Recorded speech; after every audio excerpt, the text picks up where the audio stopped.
I thought I would have another problem with it popping up. Okay, so, let me see if the volume's okay. Oh, I might be speaking a bit too loudly. Shoot. Alright, I'm gonna place my microphone. Oh, because I was touching the... maybe. Okay, well, I'll put the microphone a bit further away.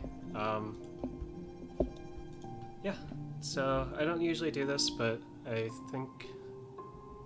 yeah, I'll just start with kind of a zatsudan, just chatting portion. I don't usually do this, but I have more to talk about today. Yeah. So, I'm kind of tired today, as in the description. I was hoping for a good night's sleep tonight, because I haven't slept well the past few nights, and my body still decided to wake me up before my alarm, like half an hour before it. I was already planning on sleeping less because I needed to get homework for my class in. That was what I was working on the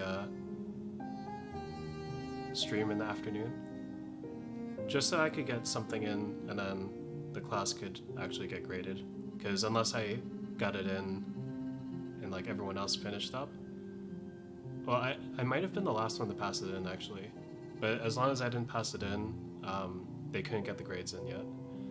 So yeah, so I decided to try to get up early enough to put that together, but then I ended up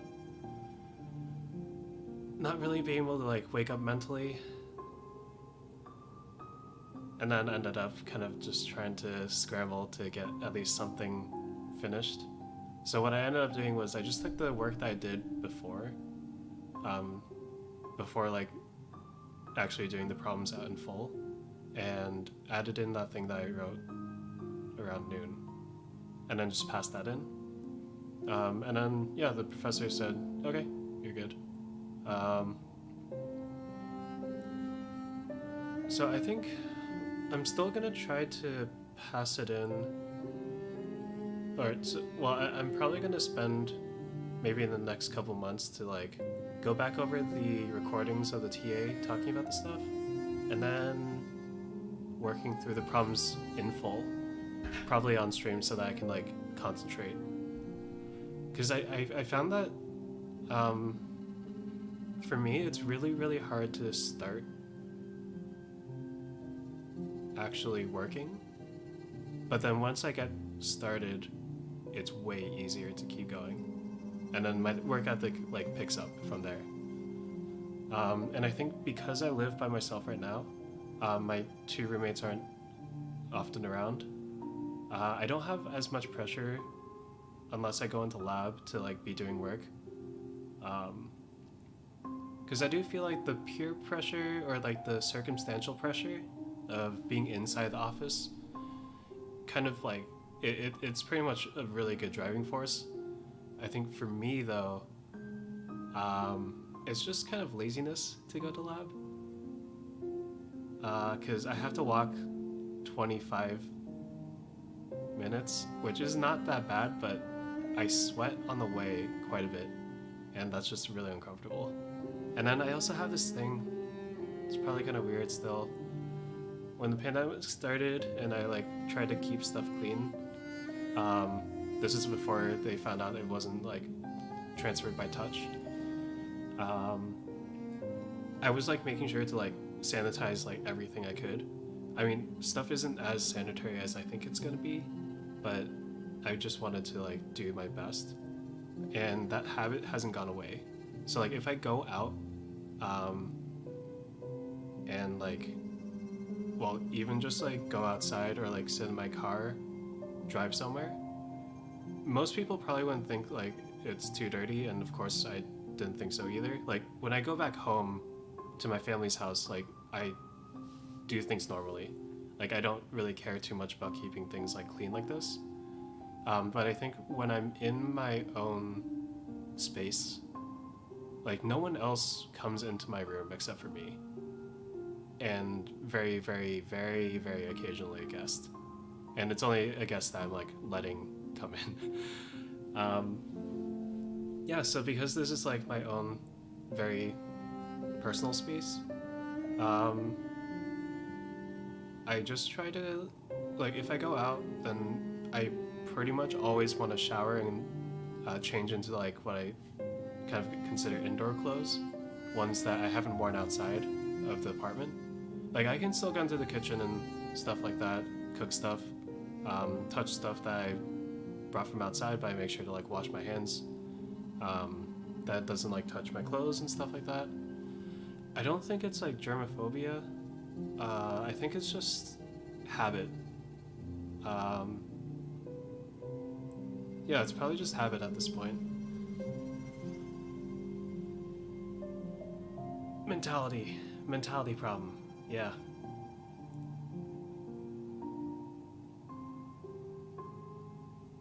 So that ends up kind of like keeping me from going into the office, because then I like try to make sure that I keep doing stuff until a usual time that I would shower, and then like at minimum past 7 p.m. So I'd better be outside past 7 p.m.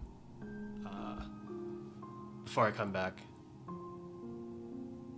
And if I'm like leaving to the office early in the day, then I had to find stuff afterwards, after I finish up work, just to stay out long enough so I don't have this like weird thing going on.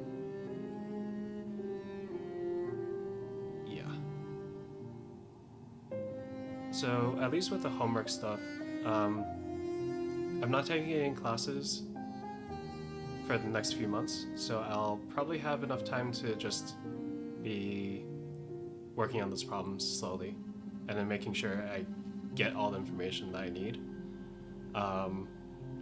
Because this is probably going to be the single most important class that I've ever taken and ever will take. It's really, really on topic to the stuff that I study and research. And I've already seen like I've already seen a bunch of like compatibility with stuff that I've been like working on. And there are like conventions for notation in writing like mathematical equations and symbols, variables that are going to help me out a lot in the future when I'm working. Yeah. So, yeah. Now on to my adventure yesterday. So I had a root canal yesterday. It was the first one I've ever had, and it's kind of regrettable because that means the nerve in my tooth has died permanently, and then they had to clean it out. Well, there might still be like a bit of nerve at the end of one of the canals, but I'll get to that in a bit. Yeah, so the story starts in like January. I was visiting back home, and I'd been way too lazy to schedule a dentist appointment by myself. So, the old dentist practice that my family used to go to, the dentist already retired, but his assistant is still working at a new practice. And the dentist there is someone that is friends with my parents. So they were able to get me an appointment there. And during the cleaning, they actually found 2 cavities, and they were pretty deep. So if you know, like,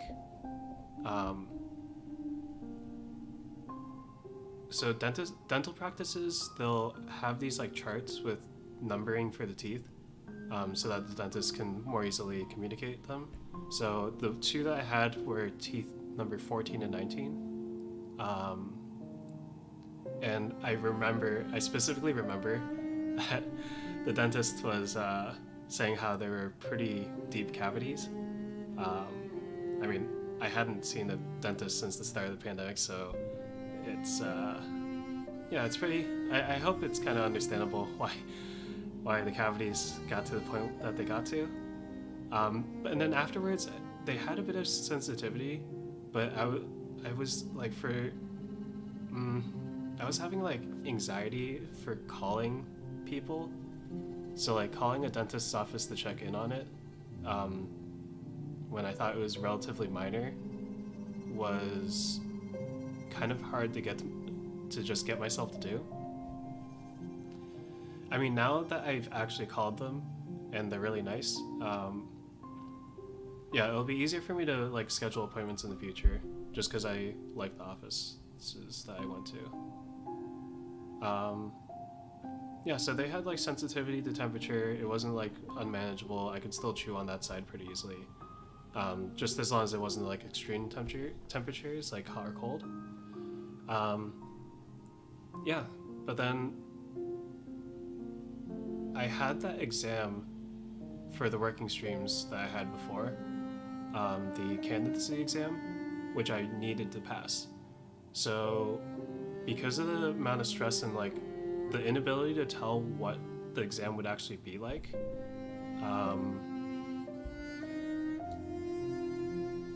I had a lot. I definitely had a lot of stress during that time.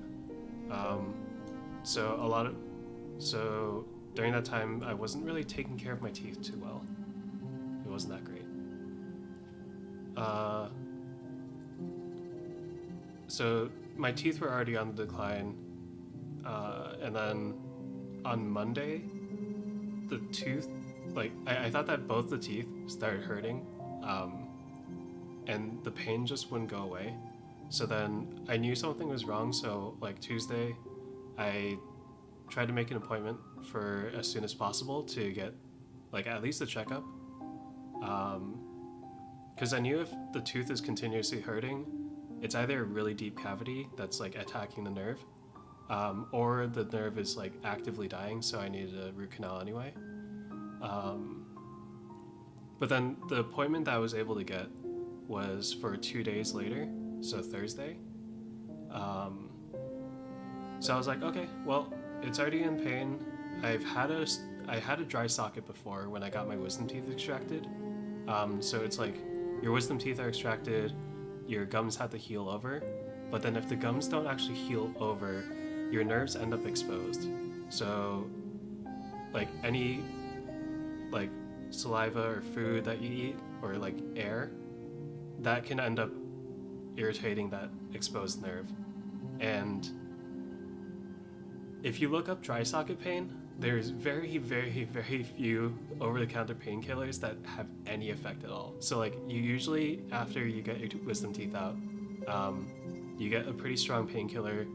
But for me, it was ibuprofen and acetaminophen, so just Advil and Tylenol, which combined are actually one of the best painkillers over the counter. So if Advil or Tylenol alone don't help enough, just take both.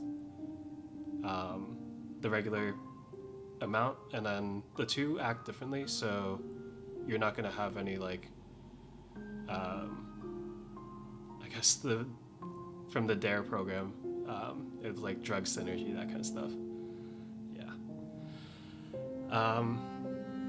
Yeah, so because over-the-counter painkillers don't help you with the dry socket, I actually had to like go into the surgeon's office so that he could put these like inserted pieces of plastic or something, or like absorbent material into there that were soaked up with clove oil. So it's like naturally derived clove oil. Clove oil is kind of like benzocaine, like Oragel, that kind of stuff, the usual dental painkillers. But it's all natural, and it's actually really hard to find. Because when I had that dry socket and I was in pain, I was like, my family was actually visiting other family for 5 days, so I had to deal with that pain for 5 days, and I wouldn't wish that on anyone else ever. So during that time, because I was trying to find any way to alleviate the pain, I even like put wet tea bags onto the area because I thought it was like basic or something. Not basic as in like normal or like usual, but like acidic basic. And then I happened to find the clove oil online, like that clove oil would help, but then I like called a bunch of places and none of them had it, so I had to wait until the surgeon gave it to me, and then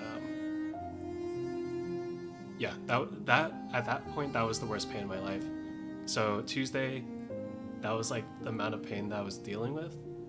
Um, well, sorry, no, I wasn't dealing with that much pain on Tuesday, but because it hadn't gotten to the level of the dry socket, it was still like manageable. So I thought like Thursday, okay, sure, we'll do the procedure on Thursday, see what happens. But then Wednesday came around, and literally it was the height of the dry socket pain just for the entire day. So like it was excruciating, but it was just continuous. Like the dry socket at least like let me have a few moments of like calmness before it acted back up. But this dang this toothache was like, it was so bad. It was like searing pain. And then because of that, I was trying my best to find anything I could do. Like I knew it wasn't an exposed nerve.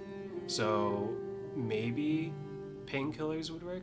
But then I had Advil and Tylenol, and then also adding on the benzocaine, the Oragel, and all three combined didn't actually do anything.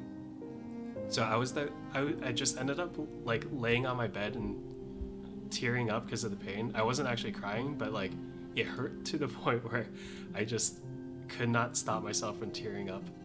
And I was just thinking,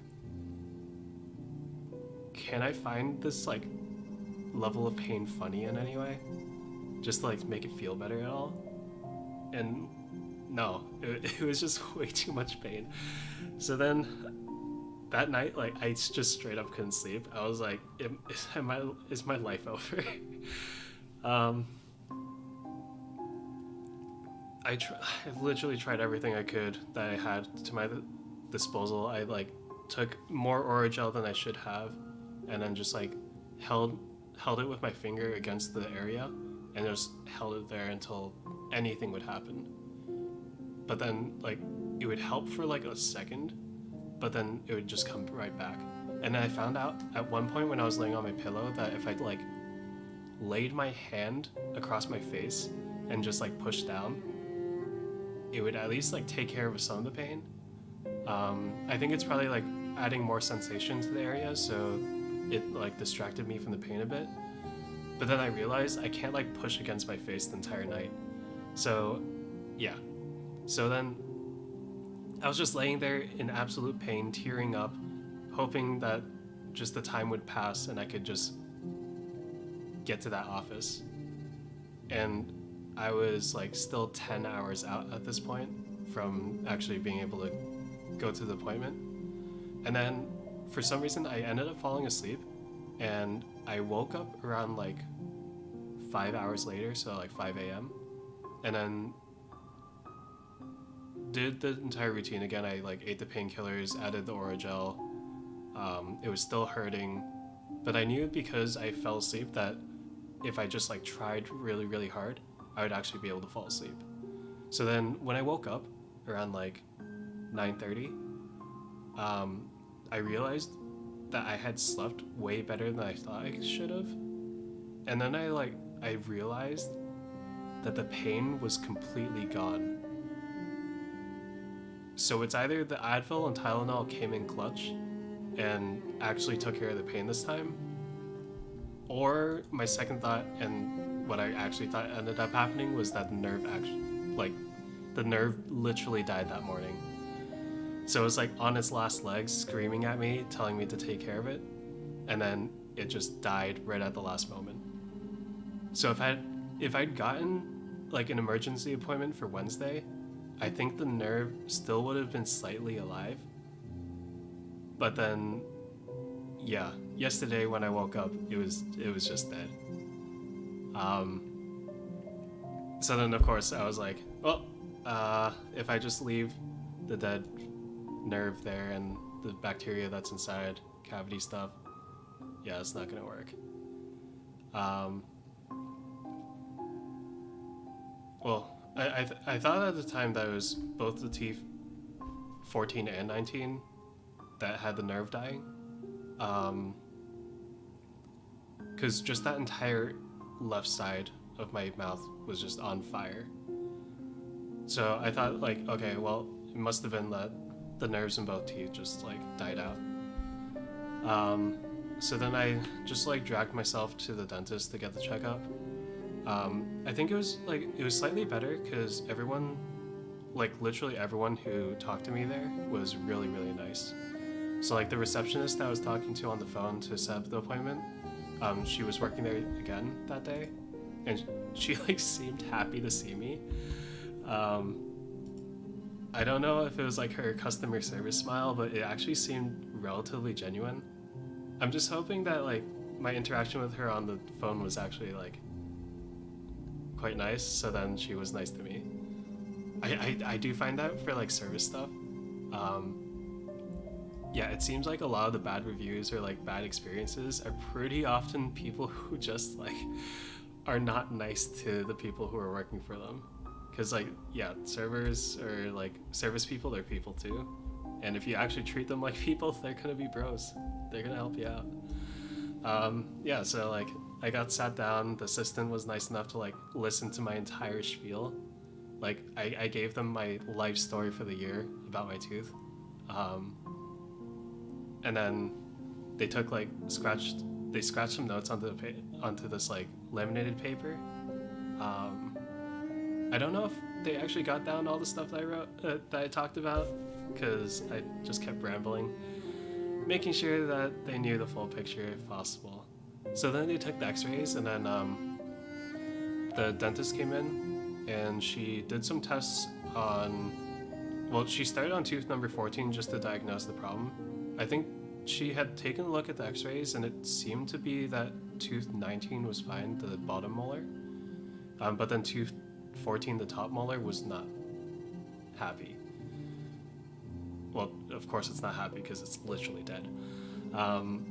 So it was kind of cool how they had like different tests to do. So like there was like this percussive test. So percussive, I mean, you usually think of a drum, and then you think of the mallet hitting it, or like the mallet hitting your knee that the doctors usually do at checkups for like reaction. So they knocked against the teeth, and then they also had this like little thing that I would bite. I feel like it looked like a battle mace with like the two tips at the ends, and then like had me bite down on it. And both of them didn't really have too much weird stuff going on. Like there wasn't any like overt sensitivity to either of them. But then the really like cool thing was they had this cold sensitivity test, and I don't know what the stuff that they put on was.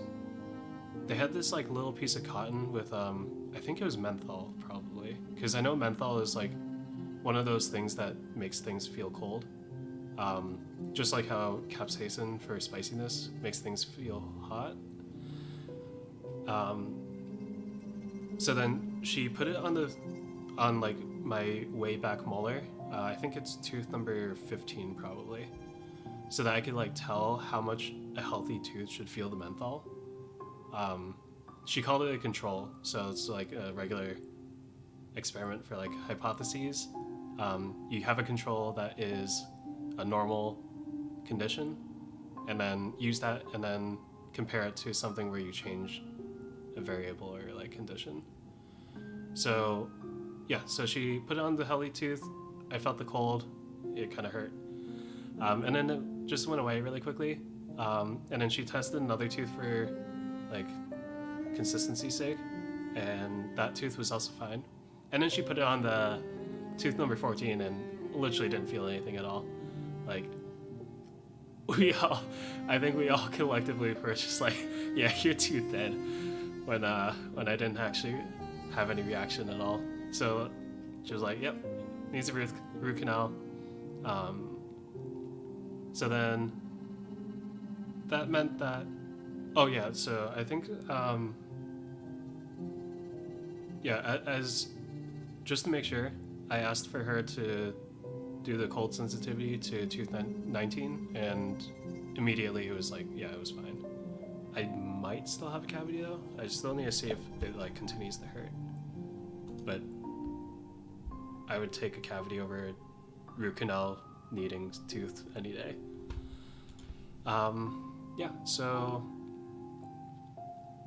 Oh, and I also noticed, like, not only that, during that entire week, like this entire week, whenever I like switched any Listerine, just the cold from the Listerine being out on the counter, like it's kind of colder over here, so room temp is a bit lower, but it was at room temp, and whenever I switched it in my mouth,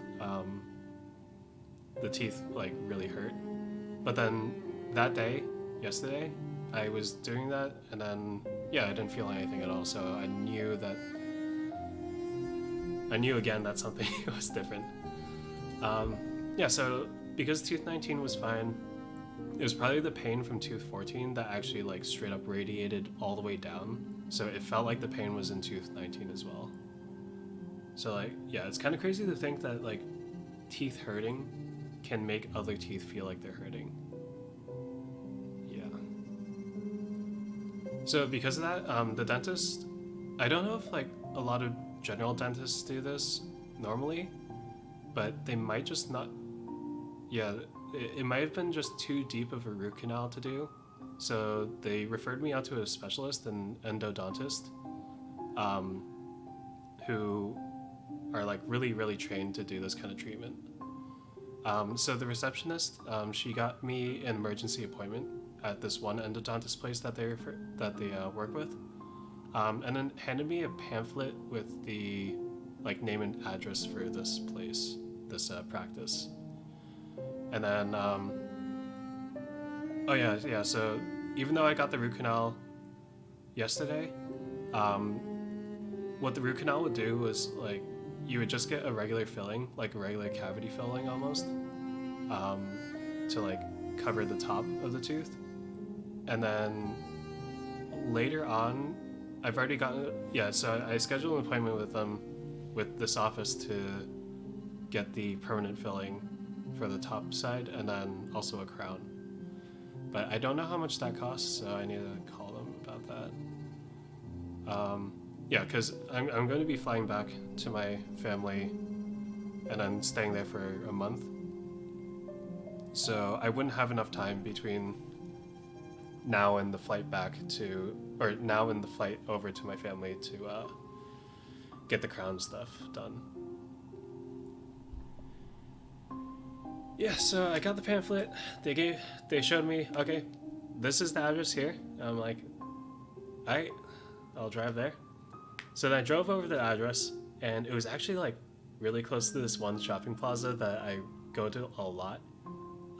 It's just like they have the shopping plaza, and then they have some additional parking that's in this like fenced off area.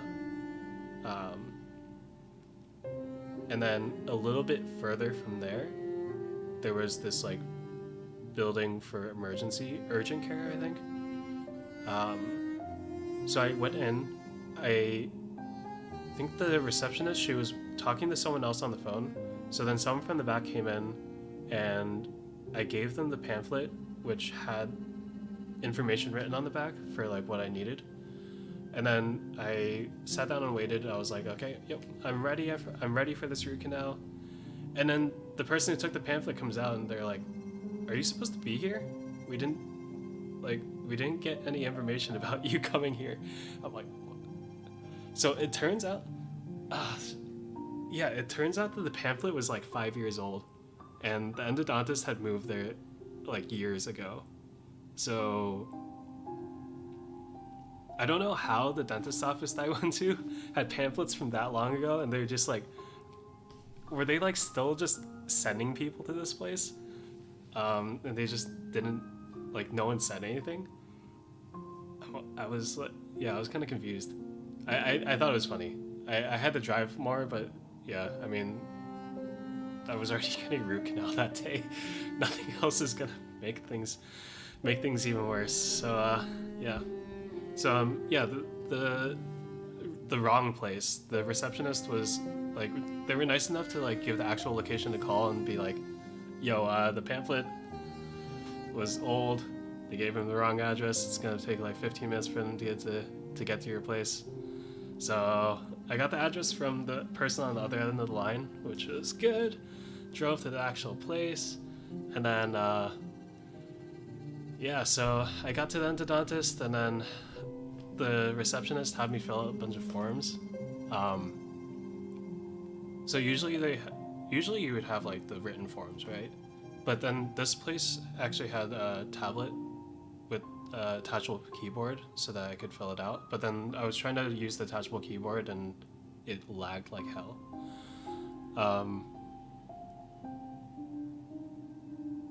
And then the receptionist's like, oh, well, here's the virtual keyboard, and then I'm just tapping on that.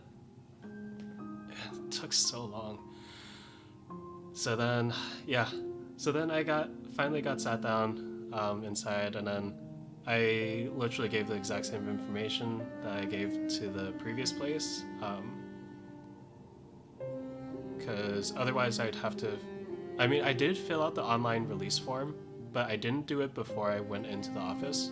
And because they needed like time to just like get the procedure over with, it was actually faster for them to just like take the information again.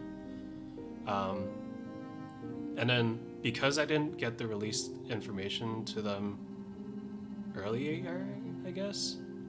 I mean, like, I was sent to the wrong place. So like if I got sent to the right place in the first place, then I probably would have had a bit more time to get the release form stuff done. I'm not holding it on this other office though for giving me the wrong pamphlet. I still found it was funny that they had a pamphlet from that long ago, and they were all really nice, so I have no qualms about it. Yeah, so then because of that, they didn't have the X-rays. This office ended up taking more X-rays, and then the doctor came in and he gave me the exact same cold test just to double check, I guess.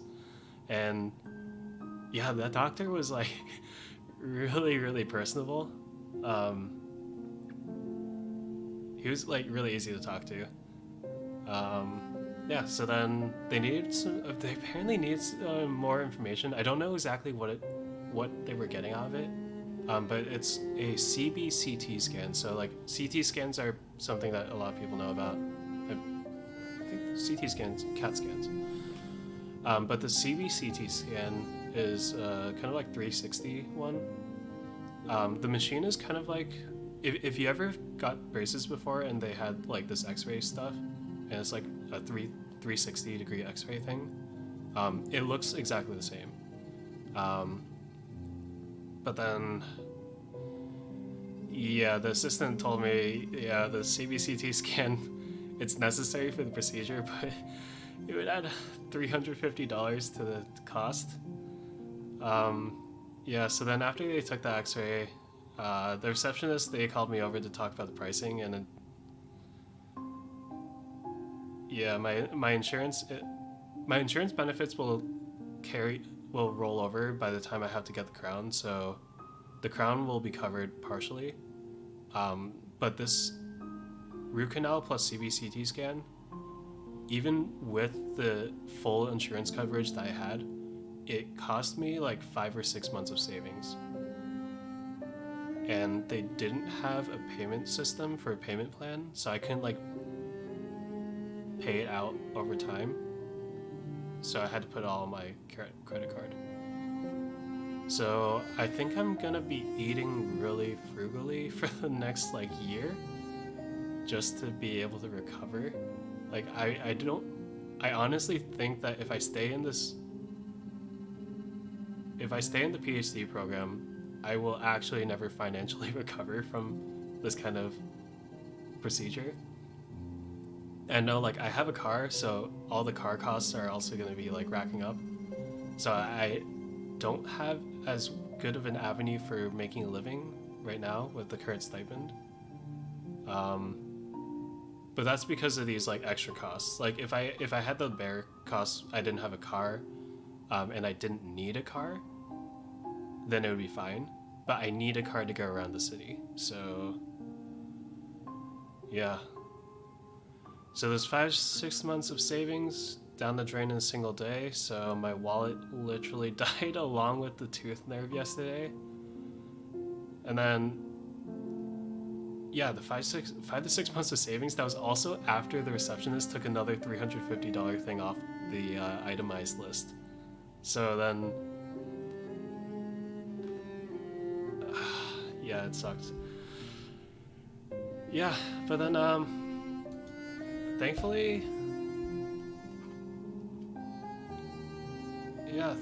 the procedure was actually one of the best dental procedures I've ever had. Like, I would actually say it was pretty chill. And then there was another assistant that was helping the doctor, and we just had like small talk before we started. So they had to like prep some stuff, and then yeah, I just asked them about their lives and stuff, and they asked me about my life. And then yeah, the assistant was actually pretty interesting. He's definitely like really passionate about this kind of stuff. Like the second job that he picked up in his career was he was helping his dad out with general dentistry, and then his dad, yeah, this is why I was wondering about the general dentist setting up for root canals. His dad specifically didn't like root canals, like doing them, so he would just refer people out to specialists or other practices. And then the assistant, he on the other hand liked the challenge and like the special things that had to do with this kind of specialist dental care. Yeah. So then he started to look for root canal specialists or endodontist offices to work for. Yeah. And then another nice coincidence is the doctor, when he was introducing himself and his like background, and after I talked about my background, his education was actually at a school in my home state. So he was a general dentist originally, and he studied at a school that's not too far from here, where I am right now. And then he went to a university in my home state to get the endodontist education. So then, like, when the procedure was happening, he would like talk to the assistant about my home state, things to do, like the environment and stuff, and I was like, yo, yeah, I get you. So stuff like skiing, visiting certain places, weather. Yeah, it was really nice to hear someone talk about that. Yeah, so then I would like ask some more like technical things, procedure details and procedural details, follow-ups about other things. And then yeah, so then for the procedure itself,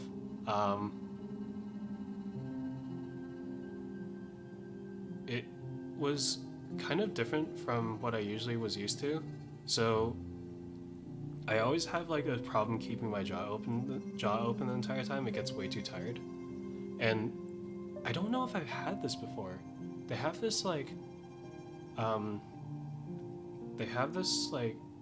shoot, what was it called? It's kind of like this rubber block thing. If you look up like rubber block for holding your like alleviating jaw pain for dental procedures, there's a specific name for this. Let me see. Dental block for keeping jaw open. Dental bite block? Oh, mouth prop. Yeah, mouth prop. I don't think I've had that before. And it was like a revelation for it to like just keep my jaw open. It was really nice. So then like I didn't have any jaw pain from keeping my mouth open. The only actual pain was as usual from like numbing shots, because like you don't have as strong of a painkiller applied to the area that the shot is going into before the shot is given. Like after the shot, you're not really going to be feeling anything, but just having, I guess, like lidocaine or benzocaine applied to the outside, a shot is still going to hurt. But then like the doctor was like, okay, you're gonna feel a pinch right now, or like the shot is gonna be a bit more uncomfortable. I'm gonna like flap your lips or move your cheeks so that so the shot hurts less. And I feel like I'm already okay with shots. I've had allergy shots before, so I had like the allergy test, and I got like 20 or 30 actual like mini shots in my arm. So then after that I was like desensitized, but even though I'm already okay with shots, his work actually made the shots even more comfortable. So it was like completely fine. And then like if there was ever a point where I ended up feeling a bit of pain, he would just give me another shot and I barely felt it. It was like another little pinch and it was fine. Yeah, and then so I know that dental dams are used for something else too, but they have dental dams for actual like dental care.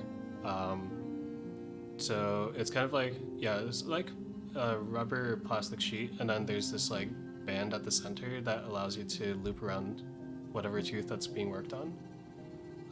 And then that way, like anything that comes out of the tooth or any like stuff, like water or saline solution that they spray in there to clean it out, those things wouldn't end up coming like close to like my tongue or like going anywhere else in my mouth. I just thought at the time that I was like big brain. Turns out it's like pretty normal. People have been using this stuff since like the 90s.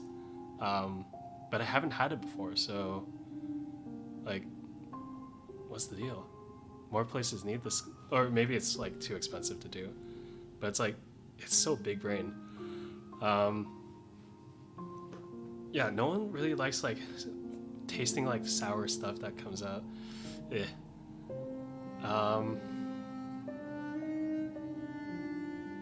Yeah, those tools were like actually perfect for me, and like just made it even better. So then,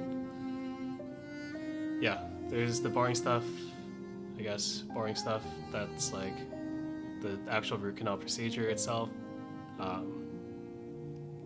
So like you have the regular like drilling and shaving to just open up the holes, and of course I only felt pressure.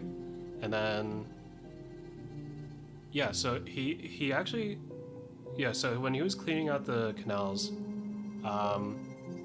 there was this one point where I felt a little bit more pain. So then he said I did actually have an extra canal for the nerve.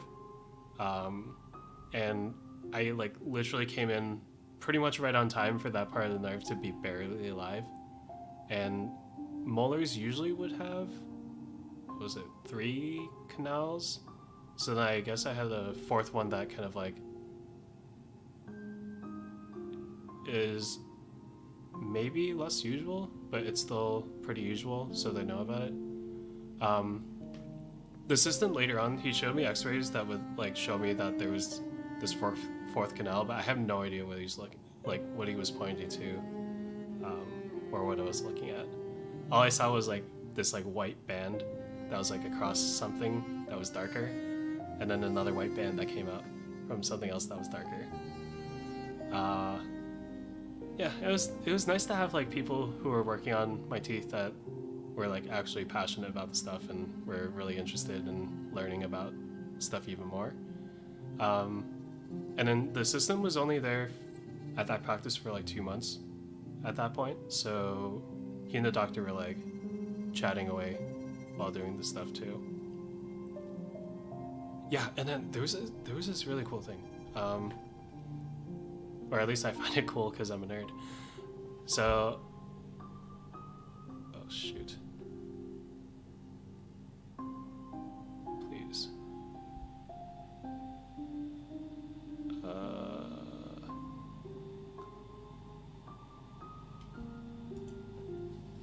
My laptop screen turned black. Please tell me that everything's okay. My mouse is not moving.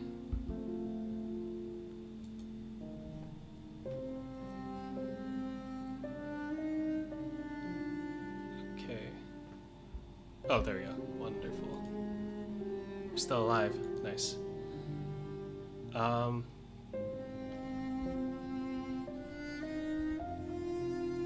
Yeah, so they had to test to see how deep the canals were so that they had an idea of how much to clean in.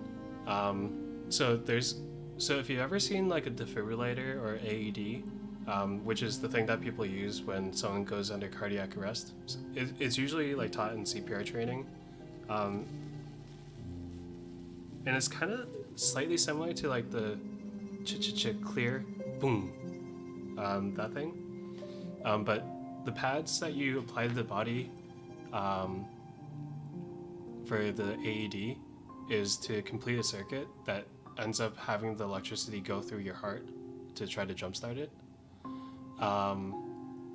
So then in this case, they had this like hook that they hooked against the side of my mouth, and then there was like this way for them to like have the root canal complete an electronic circuit, and then depending on the way that completed the circuit, some kind of electronic variable or circuit tree variable, resistance or whatever.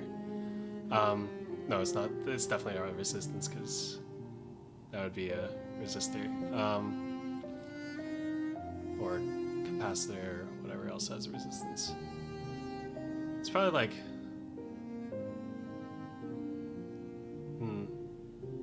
the current or something. Yeah, whatever. So once the circuit's complete, they can tell how long the canal is, and then yeah, there was also this one part where the doctor was like he was like looking away, but he kept scratching an area over and over. So I think he was like filing or like shaping the canal so that it could be filled. The scratching felt really weird though, and I don't know how big the canals are.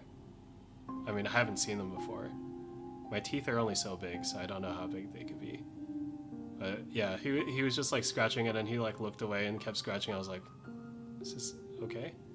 But I guess he's like, yeah, he's probably way used to it, and there's not much to mess up on. So then doctor leaves, puts some stuff in the hole, and then, or the doctor put some stuff in the hole and left for a little bit, and then the assistant showed me x-rays again, and then he started mixing this like sticky filling material, which I think I looked it up, it was like gutta percha,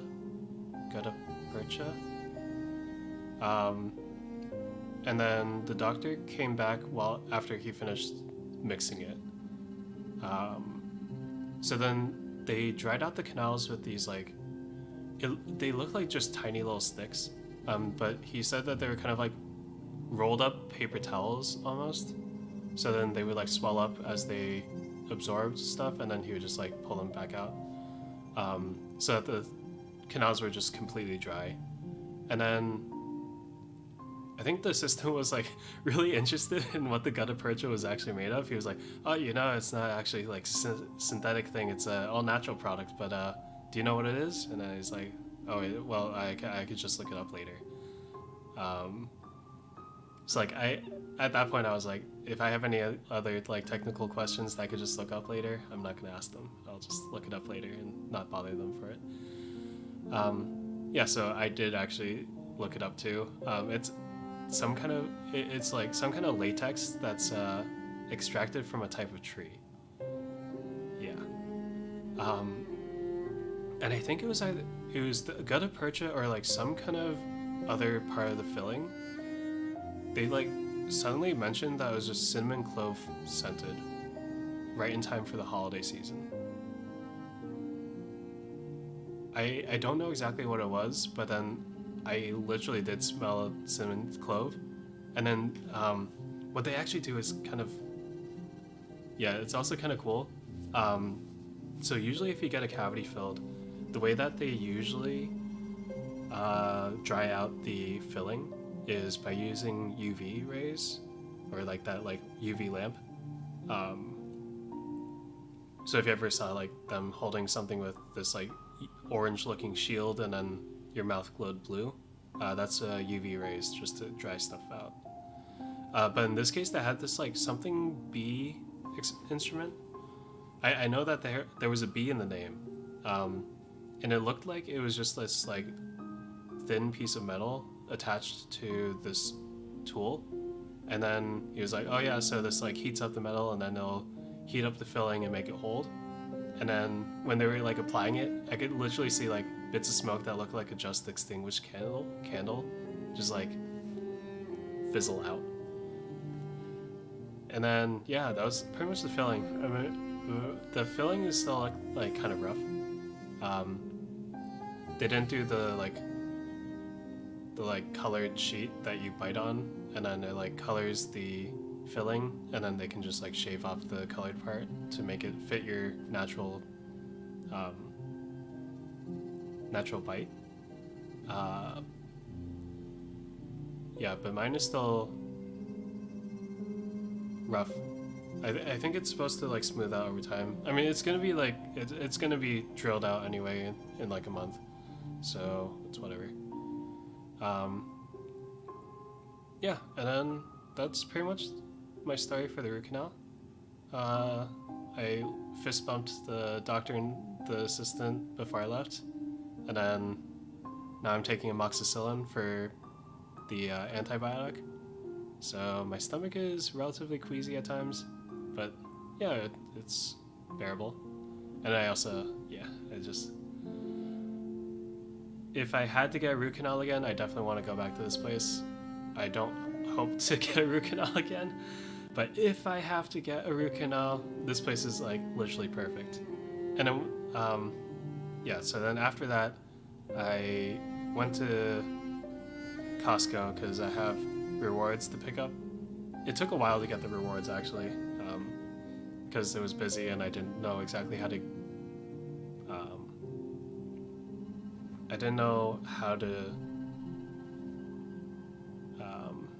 give them the information to get the reward, because like the email itself doesn't have like a barcode or anything. Turns out I had to go into the Citibank app for the credit card and find the rewards thing there. Yeah, so I got the rewards. That was nice. Ate dinner with a friend, and then I had to meet with my high school intern. It was kind of short because I was just like way too tired. Yeah. Oh, and then, yeah, big thing. So when I was in the waiting room, like earlier that morning, I was scrolling through Instagram because I had like pretty long periods of waiting, and I saw that Muna Hoshinova from Hololive had posted this dance challenge for her new song from like 2 weeks ago. So then I checked it out and I'm like, alright, check the hashtag, because I did Kiara's Do You challenge on Twitter. So then I checked the hashtag, I didn't see anything. I'm like, it's my time to shine, let's do it. But then I don't think I talk too much about like VTuber stuff on my Instagram. I keep a lot of the like VTuber related stuff onto my Twitter for the most part, or I guess on my streams where I talk about them too. Yeah, so after the meeting with the high school intern, I guess, yeah, I had just taken a shower before meeting with the intern. As I said earlier, yeah, I take showers before I touch anything in my room if I just got back. And then, yeah, so I was on my last brain cell, really tired, still wanted to get the challenge done that day. So I was in my pajamas and freestyled part of it, because her choreo was literally 9 moves with just the hands, and there was quite a bit of like extra space on the either end, so I thought I could like fill it in. Maybe that was like the intention that she was trying to go for, to just leave things for people to add their own flair to it.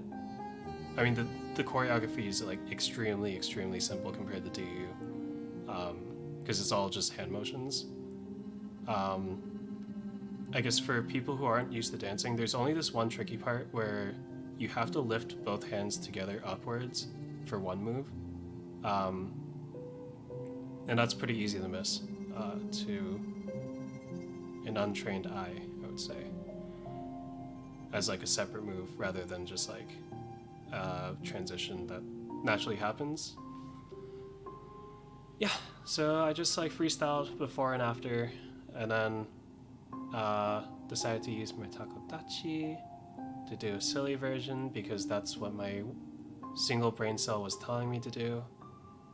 Just do it and don't regret it. Regret it later if you want to. Just do it. Yeah, and I actually learned a new thing. So I know TikTok has like this side-by-side thing that you can do for duets, because it was based on Musical.ly, right? I don't know if they called it Musical.ly or Musically. I think it was Musically, actually. So for Musically, it was like picking up before it became TikTok, because you could do these like duets. But then Instagram doesn't have that, as far as I know. So I screen recorded Muna's reel on Insta, and then I learned how to do side by side for iMovie on my phone.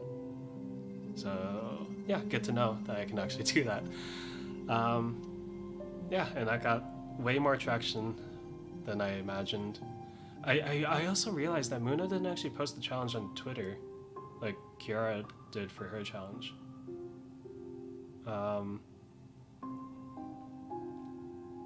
Yeah, so I mean, like, I keep my Hololive stuff mostly to Twitter, but because she didn't post it on Twitter, I wanted to try to like get more people to know about it. So I don't know how it's doing on TikTok because I don't have a TikTok. I refuse. Yeah, but hopefully after I post that, maybe give it like another day or two, more people will have a bit more courage to just like, I hope they get encouraged to do the challenge themselves. Actually, yeah, I did see someone else did the challenge, and they definitely have a TikTok because they did the side-by-side with the TikTok itself, or the like TikTok version of the challenge video. So maybe if people have TikTok, then they can do the challenge more easily instead of having to splice it on iMovie. And then because I did the extra stuff for the first take where I was wearing my flannel, I had to manually cut the music and try to match up. Well, because it was side by side too, I had to match up Muna and my videos, and then also match up the music. And my ear is not too great at like mini differences in sound. So, I mean, it's probably better because I do dance a lot, but manually cutting the video on my iPhone was like, it was not easy. But then for the Toothache take, I literally just like, I just copied over the cut that I had for the first part and then copied it over to the second part, and it just happened to fit perfectly. So that's fine. Yeah, so hopefully people on Twitter pick it up. I mean, you don't have to do the duet, right? You could just do the dance itself and then post it. I'm just really hoping that more people post it, because like, I will admit, I rewatched my video probably at least, well, I've rewatched the video dozens of times, but I haven't actually been watching the video itself. Like, I know what I already know what I did for the dance after watching it like once or twice before posting it. But I just keep replaying the video because that part of the song is just like, it's just stuck in my head. I think it's because it's the ha ha ha ha. Because I know like earworms for pop songs pretty often have those like la las or ha ha's, where you don't have to know the lyrics and you can still sing along if you know the melody, and that's why it like becomes so easy for people to pick up. That's why like, yeah, songs that are easier to pick up become more popular. So like if you look at Asian language songs, there are so many ballads, like slow ballads, because it's easier for people to sing along. And Muna did it like Muna and her team did like an amazing job at just making this song so catchy. And then I just kept it on repeat and then just kept listening to that like small tidbit of the song. I did also actually, like, whenever I post songs or whenever I post covers, or like dance videos, if I happen to not have the song to use for iMovie, I will buy the song. So I did buy the song. I'm probably going to be listening to that a lot. Because I don't think you can like import music from Spotify. Did I add on Spotify? I might have. No, I think I only bought it on the music store. Yeah. I'm really just hoping that more people pick this up. Because it's a really, really easy dance challenge. Like, of all dance challenges I've ever seen, even those like TikTok ones, this one is like really manageable.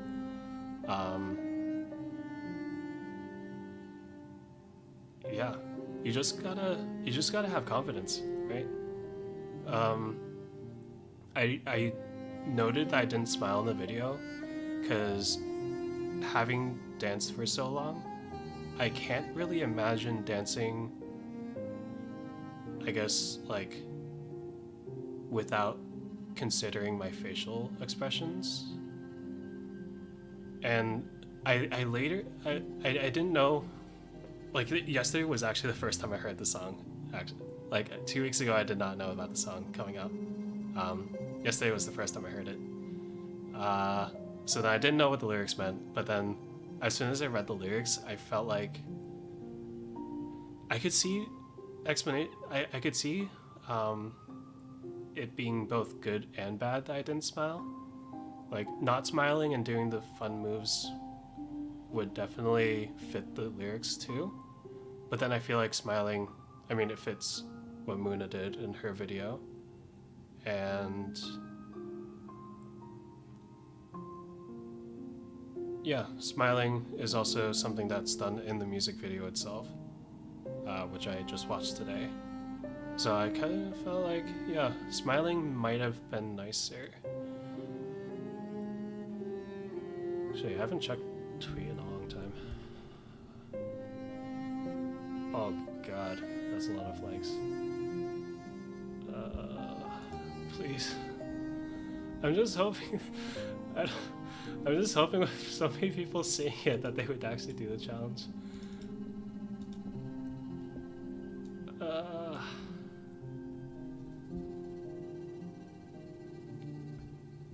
Like, for Kira's DU challenge, I made the tutorial because I thought it was like it was kind of like most of the people who did the challenge are experienced dancers, and you can tell. So that's why I did the tutorial, to try to like help people learn it in any way, even though my tutorial was like poo-poo. I just want more people to do the challenge.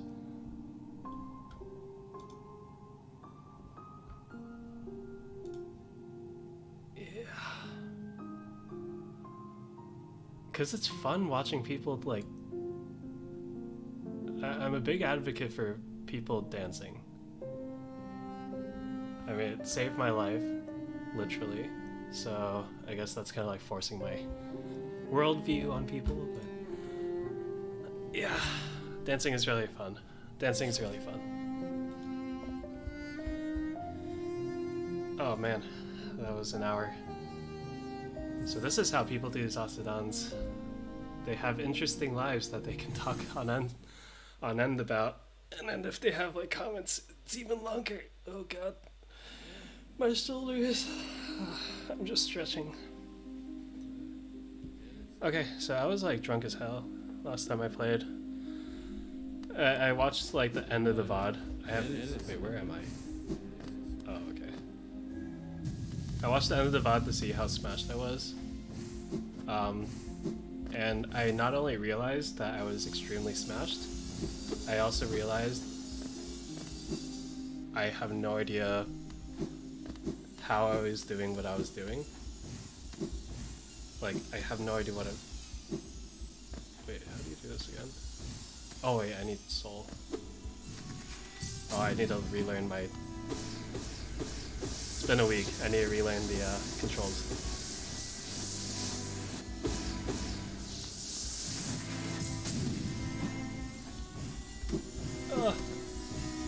No. Oh, how did I do this? Oh, my... Wait, how in the world did my drunk mind do this? My sober mind isn't able to keep up right now.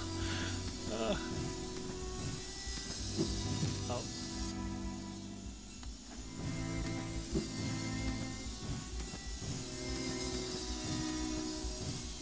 Okay, no. So I had to dash, then double jump.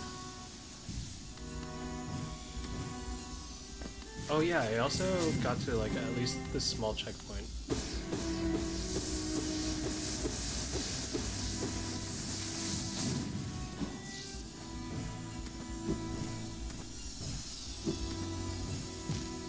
You're kidding.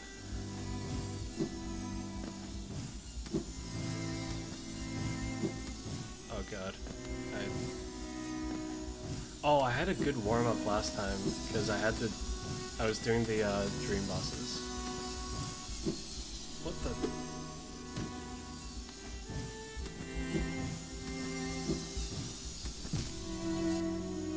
Oh, I can double jump after I... Yeah, I need to recognize that fact.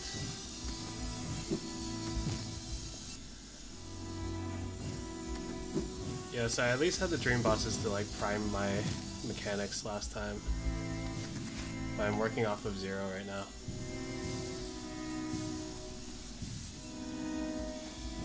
I did also see like a no hits run of Hollow Knight.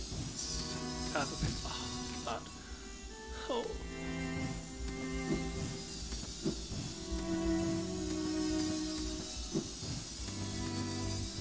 Ah. God. I saw the no hits run and I realized I have way more than I imagined in front of me to get through.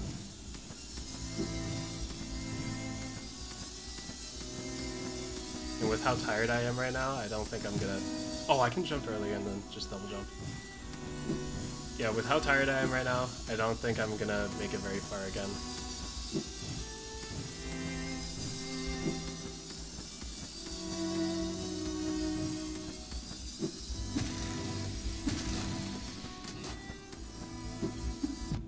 Oh.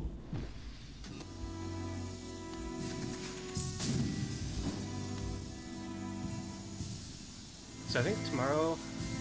I mean, okay, so... I've been playing Twisted Wonderland. I've cheated. I cheated and found a Risk 18 clear for the current contingency contract in Arknights.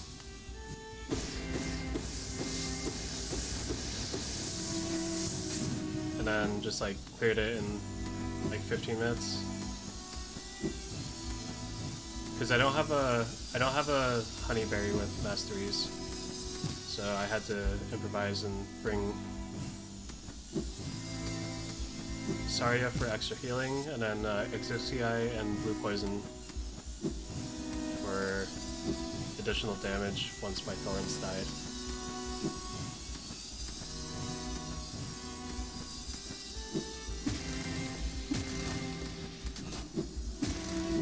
Yeah, but it was really easy to get through it. And then last night, before I conked out, I was able to just eke past the daily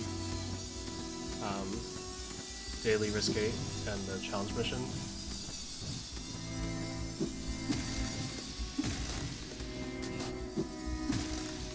And in Project Neural Cloud, I really saw that the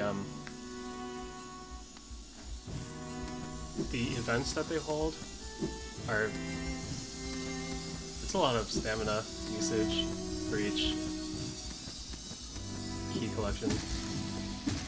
Or it's a lot of stamina for each rewards collection, which I guess is kind of nice.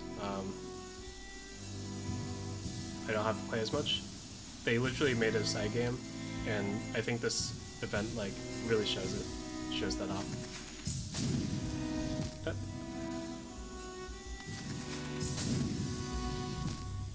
What am I doing?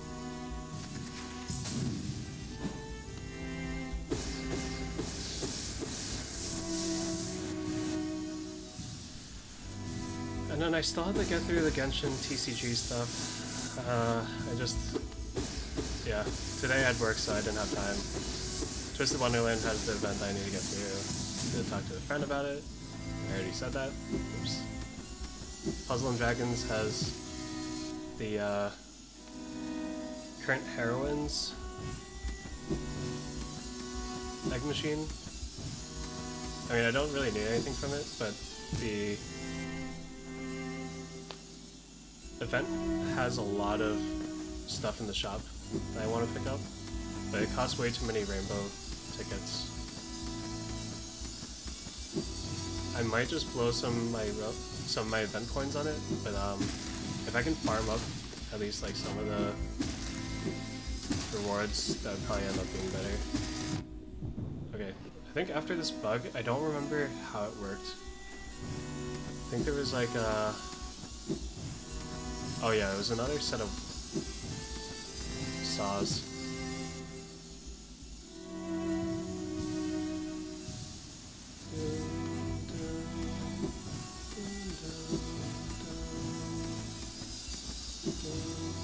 Oh, come on.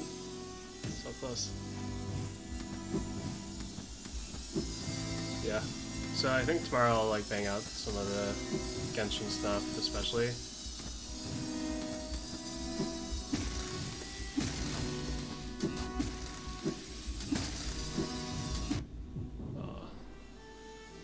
My hand's already hurting.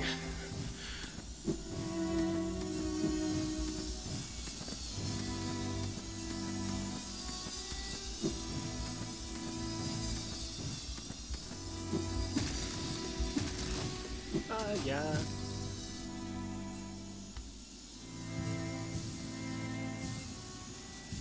Oh, I did also get something else from Costco. I got chicken. I think it was $5. Because that's like the main allure, how cheap it is. I don't know what I'm gonna do with it yet.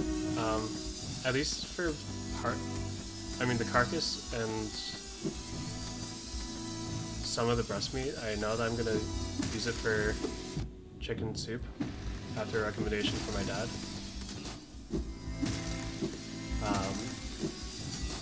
Like he told me specifically what part of the chicken to use for the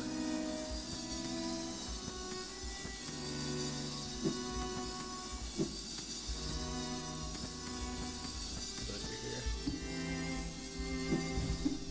Oh god. What part of the chicken to use for the chicken soup. But I need to pick up some more ingredients for that, probably tomorrow. Oh no, Sunday, because I'm too lazy to go outside tomorrow. I have some leftovers from a dinner I had yesterday, so I'll just finish those up tomorrow. Instead... Oh, and I also have baby spinach to make like a pseudo salad with the chicken, and also baguette.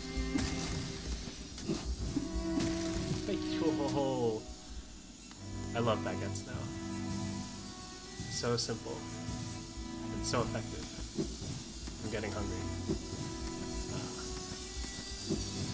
I have two pieces of the baguette that I left outside of the freezer for now. So I think that means and I ate one earlier. So I think that means I have about 7 pieces of baguette left in the freezer.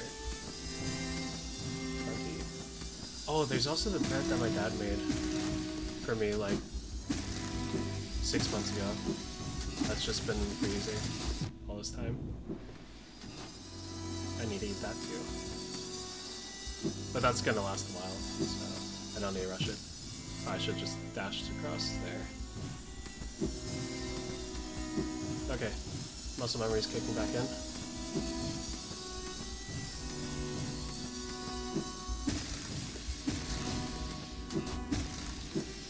effectively how I took care of Celeste too. Or how anyone should take care of Celeste. You build up the muscle memory, you take your time to build it up. You remain patient enough to gain the skills that you need,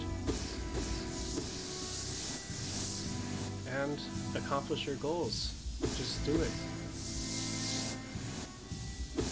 Oh, who's the one who didn't know what the just do it means? Iris! I can't believe she didn't know the just do it meme.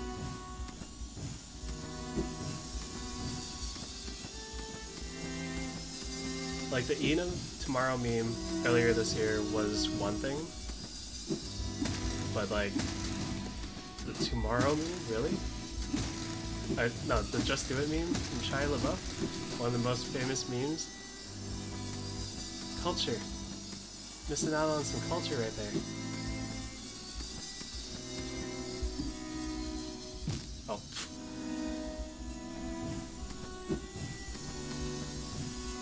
Next thing you know, she's gonna say she doesn't know what actual cannibal Shia LaBeouf is. Which I actually kind of bet that she might not.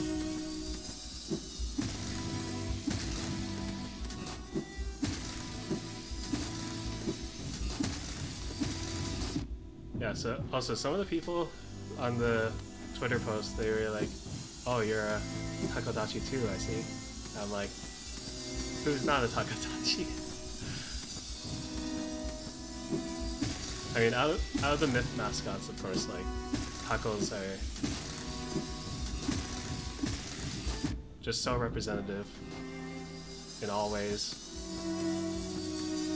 for the community itself, and also, like,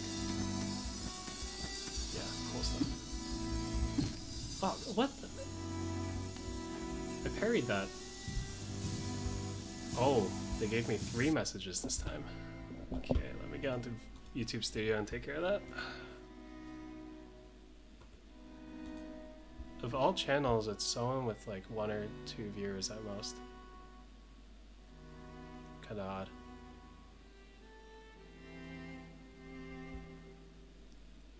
Okay.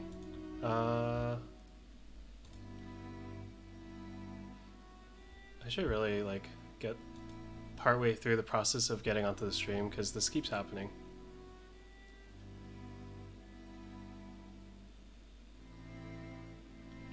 Oh yeah, and I'm pretty sure this also like...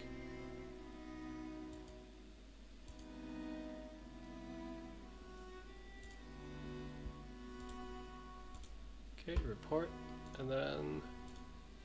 mute.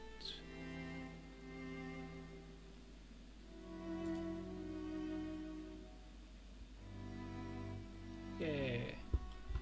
All is right in the world again.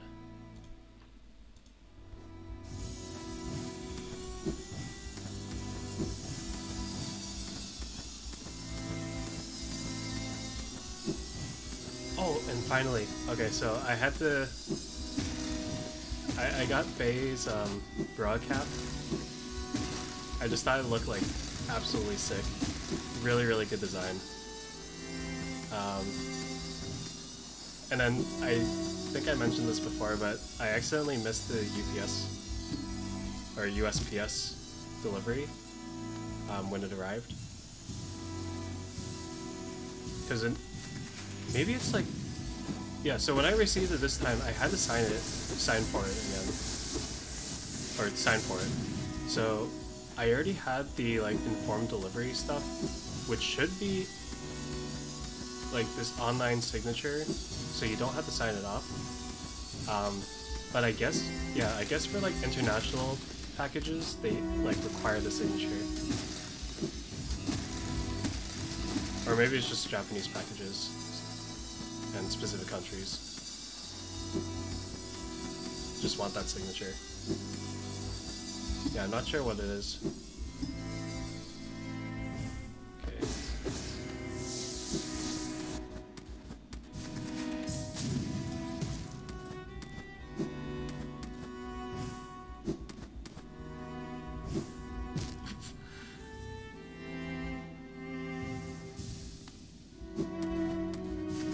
Oh, this might be high. Nope, we're good. So I need to actually go low here, right? Yeah, there I use my double jump? No, I didn't. Lives. Yeah, so last time when I missed it, I had to like get it re-delivered, but by the time that oh yeah, I was in the middle of my exam, so I could barely think about like any stress at all, including the stress of opening a door like a normal person. Or like calling the office to see if I could get it re-delivered directly, because the re-delivery online wasn't working. Like they said you can't get this re-delivered online, which that was kind of not the greatest.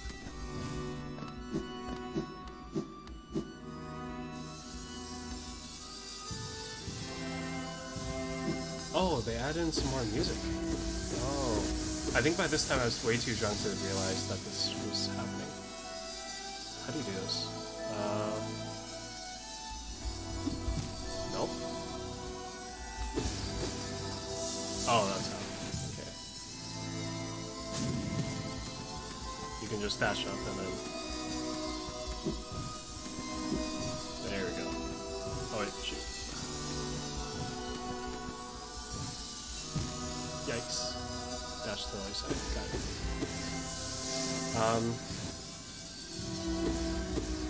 Yeah, so I had to like pay additional costs to get it flown back from Japan over here. Thankfully, GeekJack, their support was really quick to respond. So that's fine. All things considered, everything is fine and dandy. Yes, I got my brug cap today, or 2 days ago probably.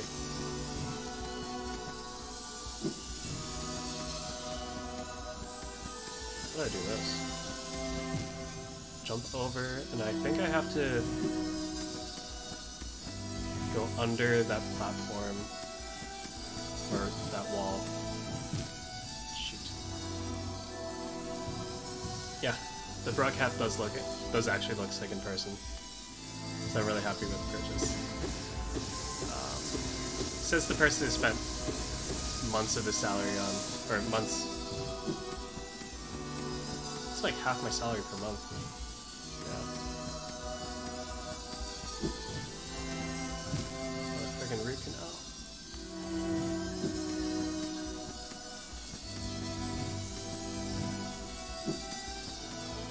Oh, I'm gonna have to save up extra hard to watch the 4th Fest for Hololive next year.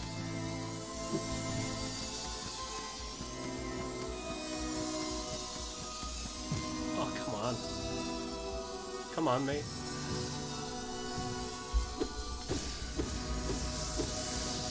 Oh, plus they have the Deco 27 collab thing for this line, which has like, oh my gosh. I'm hoping it happens on a good day for me. Ah, come on! No! I got it. Yeah, hopefully it's on a weekend for the US. And hopefully my sleep schedule will be okay to handle it. Oh, I can squeeze through. Ah.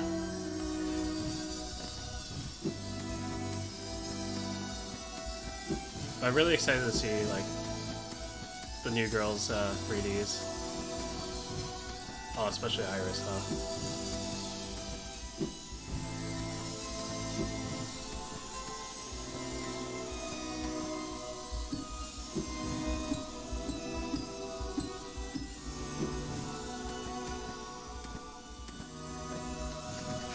I think I had to, yeah. Oh! Is this where I died last time? No, I think I got further, and then I died.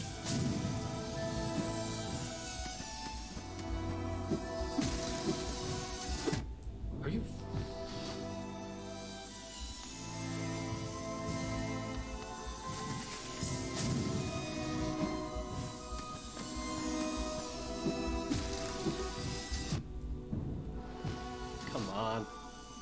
was early.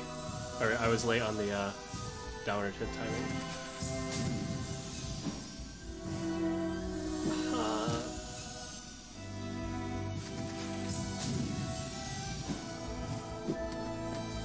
Come on.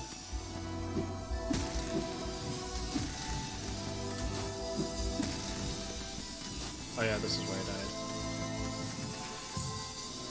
How do I do this?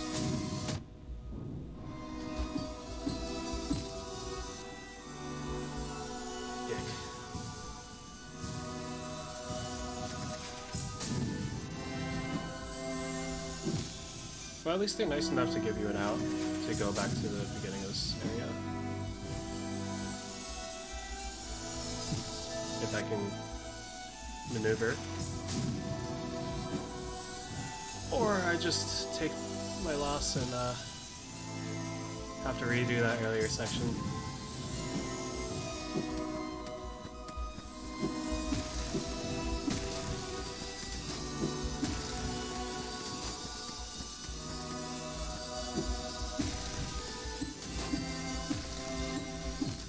You're kidding. Oh, I could actually farm up soul, I think.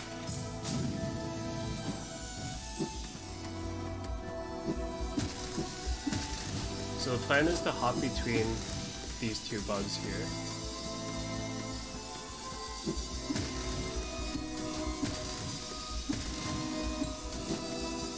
Does this work? Hey. Okay, I think... Yeah, that's the loophole. You have to at least get to that point, and then you can just bounce between those bugs to build up soul again.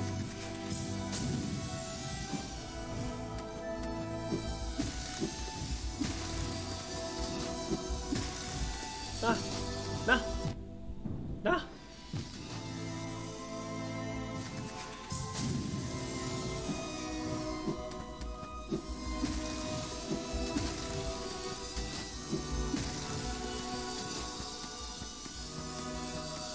So unfortunately, I like the Sonic cap. My hair is too poofy and my head too big for most caps to look okay for me. How do you do this part? You hop, dash, jump, hop. Maybe?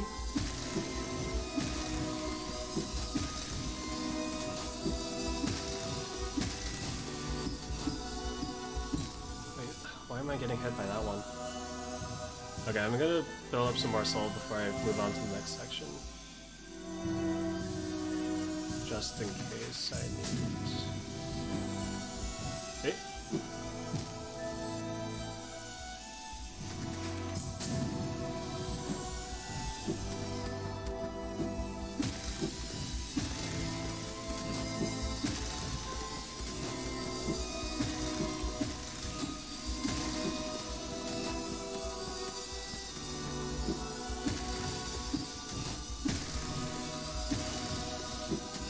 It's a safe cycle for me to have muscle memory for. Oh. Okay, I think that's enough soul for now. For at least a couple more tries. Oh.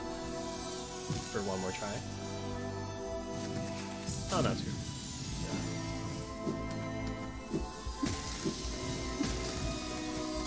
I just want to be really careful in that. Get too cocky about my skills. No! It was closer. Oh, and also I think the one charm that lets me regain soul from taking damage is also helping out a lot.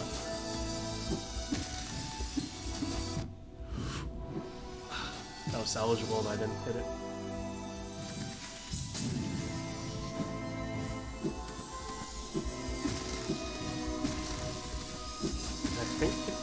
I'm pretty sure I did end up configuring my charms to try to make it easier for it to help with Path of Pain, but I think I also realized at the time that there was nothing I had right now that would be better than what I already was equipped with. So like the dashing downwards, that kind of stuff. The dash master.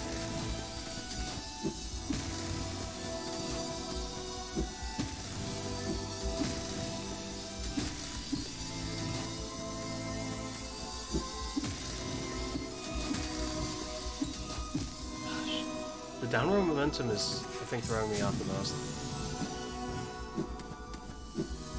When I'm falling onto those saws.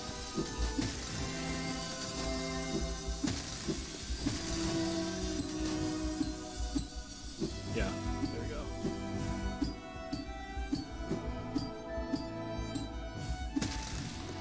Nice, next checkpoint. Please have a soul thingy here. Yes, let's go.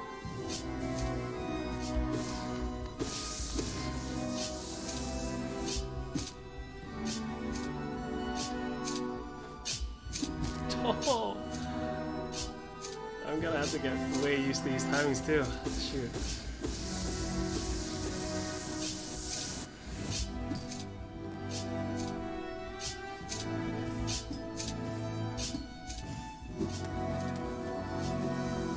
Oh, what the heck?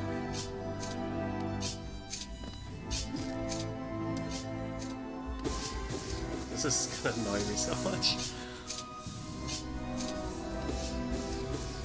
What time is it? It's almost 1. Hey, yo!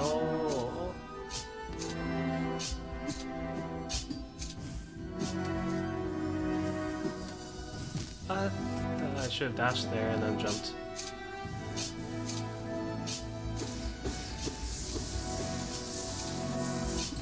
No.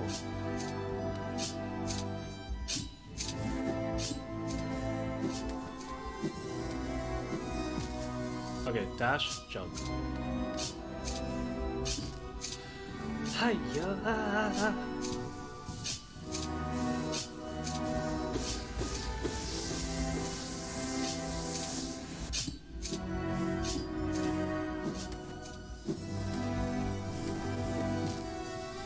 I should probably just let myself fall off naturally and then just double jump back up.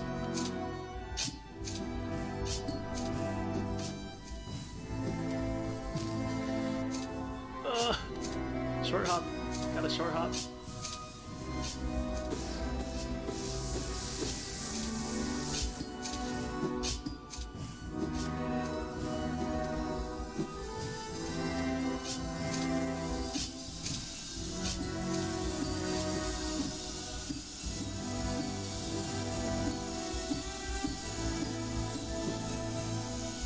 Oh, I'm gonna hate this part so much. Oh, I hate these spikes.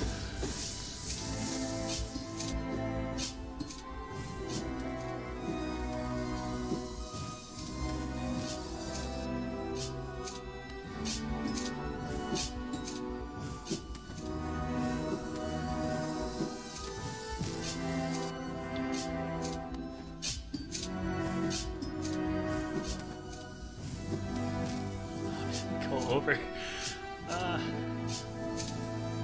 I don't remember exactly how long the path to gain is from watching that no-hit run, but I can tell that I'm probably still quite far off from the actual ending.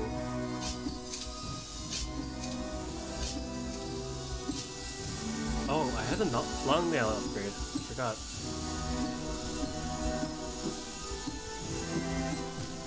That was too high? Wow. Let me see how long the long nail actually... Oh wow, okay. That's like way, way higher. Oh. Okay, so maybe the spears are not going to be that bad with long nail. If I didn't have it, then I would probably lose my mind over these. I would seriously lose my mind.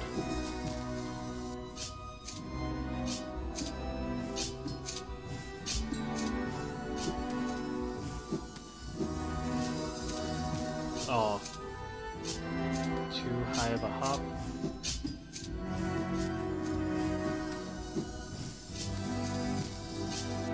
Should I? Maybe I should just dash underneath that block. Yeah. Ah, jump! Jump and then hit.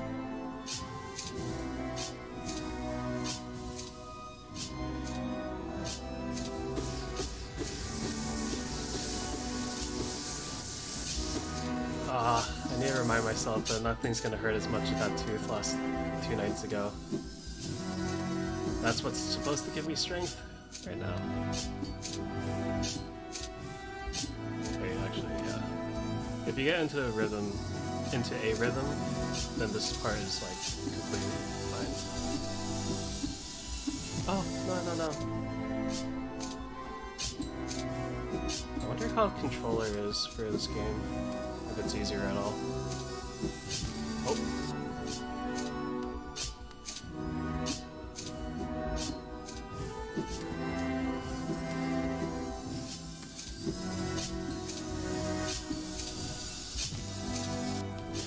Bam.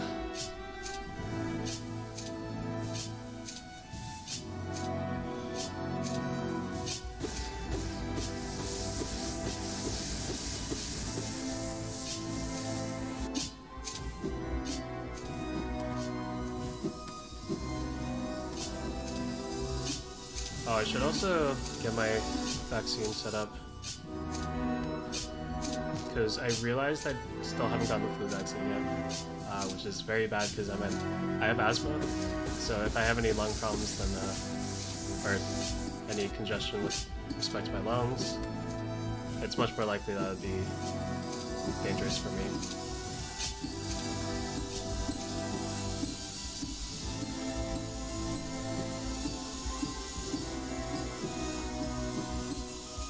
Ah, yeah.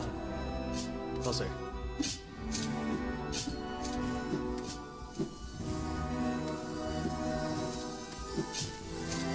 Timing's out there.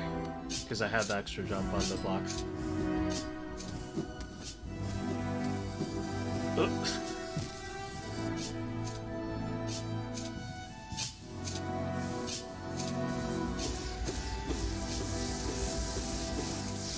Oh, I think I also want to spend a bit of time to watch the other Yuji Sanji debuts.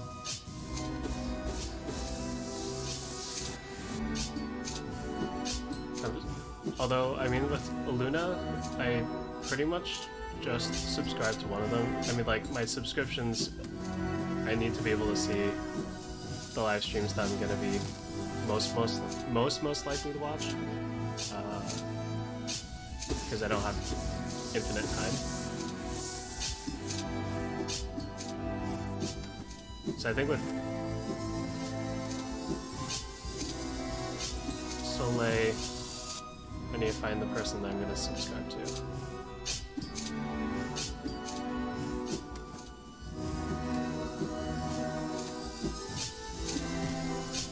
I would say Delphio is making a good case for himself.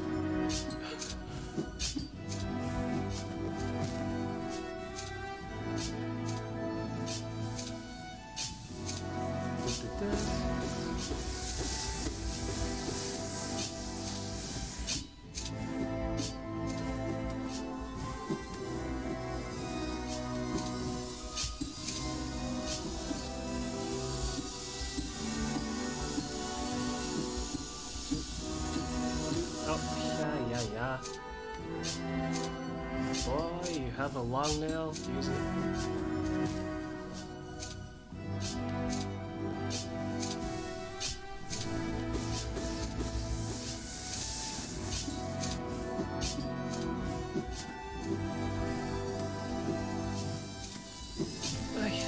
I was trying to get a jump in, but I think I butterfingered the Z button there. Or Z key. Ooh. Ah, yeah.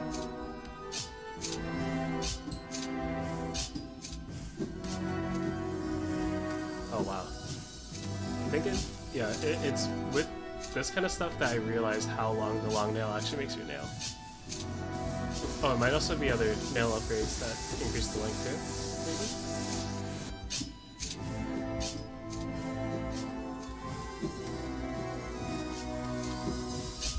Nice.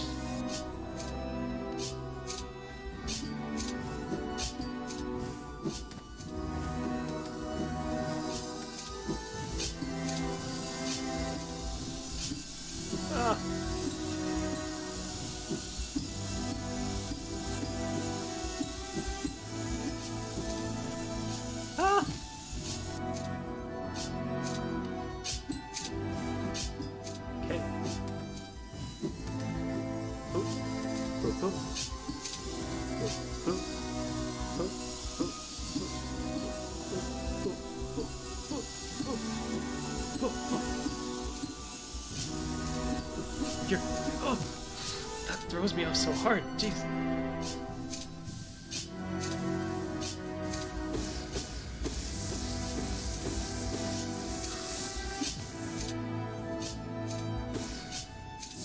Oh, I also don't generate a shade, do I?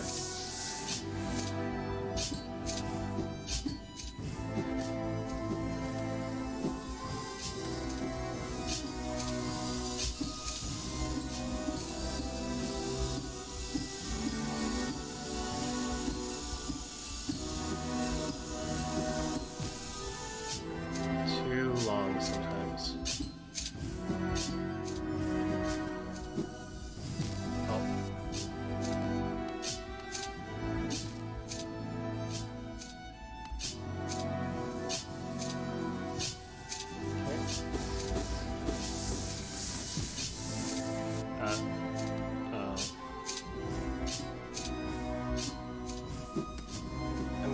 I guess I'm glad there's probably no viewers right now to have seen that.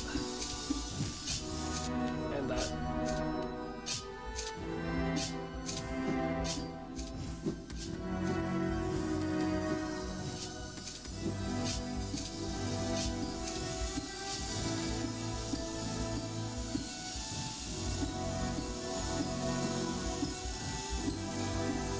Okay.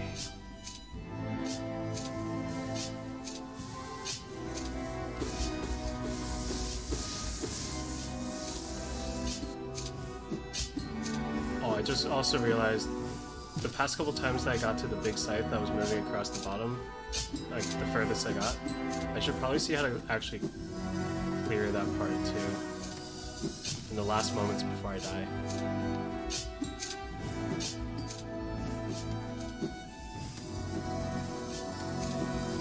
Because I'd hate to hit the cycle properly one time and then just not know what to do next.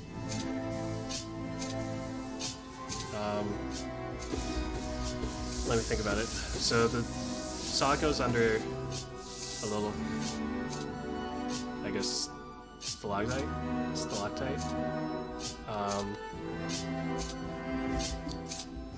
I think stalactites are the ones that come from the ceiling, right? Not stalagmite.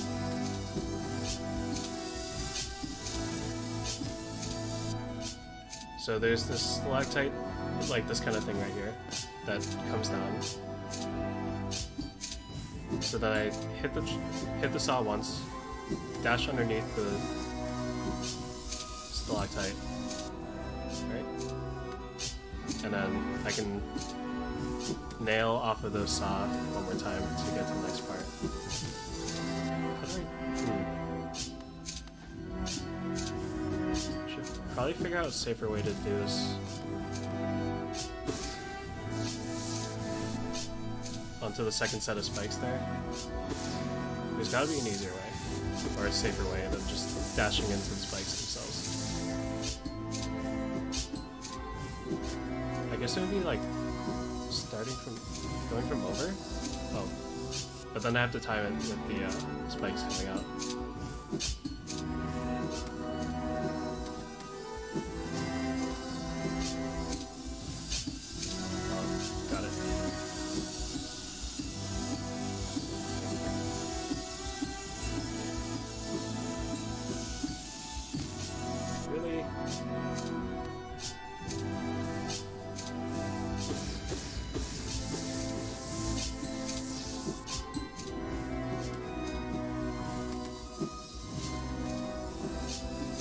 Aisha.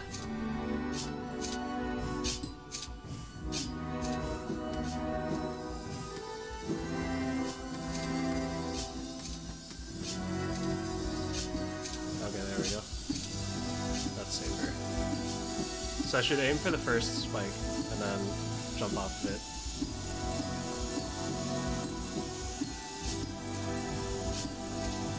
Come on. Oh, there's a spike over there too. On top of the stalactite.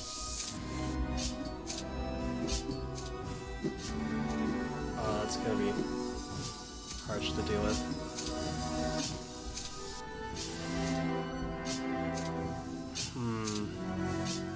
Oh, but I can probably just jump off that saw on the other side too.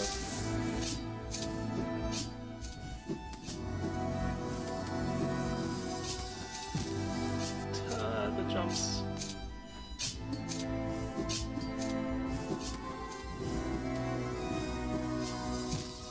Dash jump.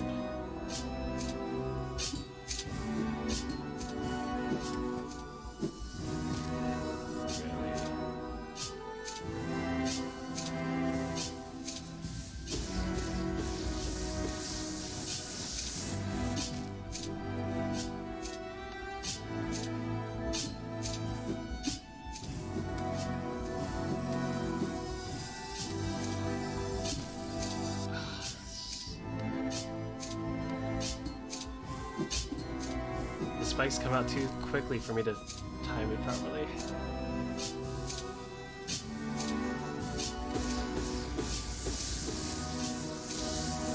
Wait, but I timed them over here properly, so...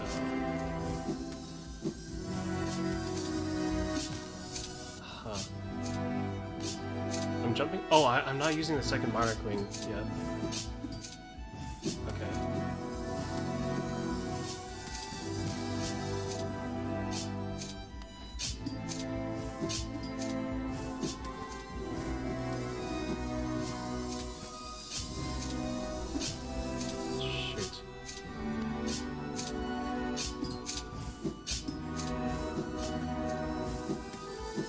Maybe I do this? Yeah.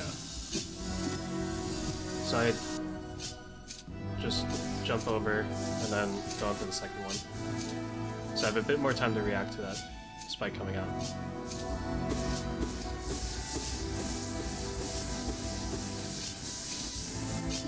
And I guess for the part that I've been stuck on so far, I think I just need to get a good cycle.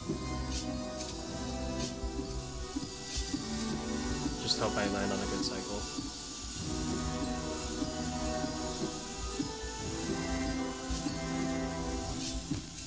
Shoot.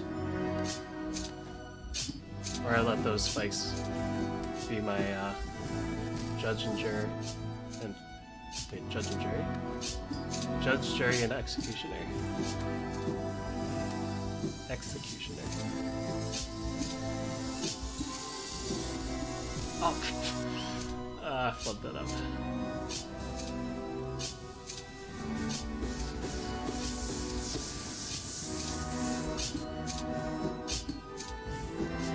Hey.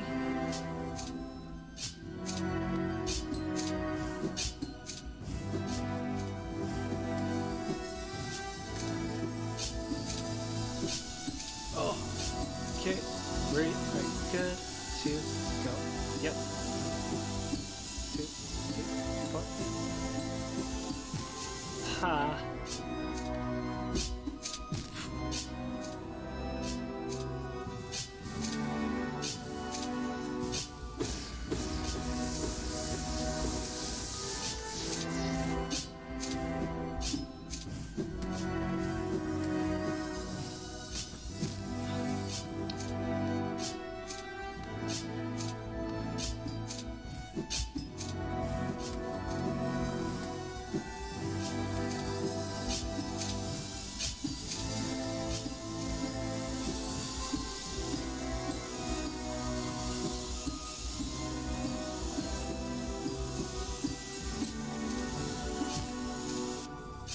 Probably get the... Yeah, I should probably have the Monarch Wing activated a bit earlier on that scythe, or on those spikes at the end there. Yeah, because if I come in right when they're spawning,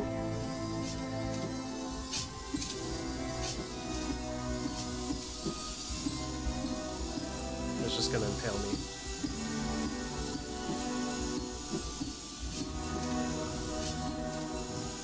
Yeah, there we go. Ah, come back.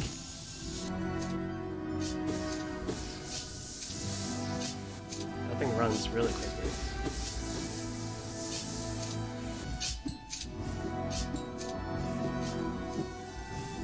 Ah, yellow.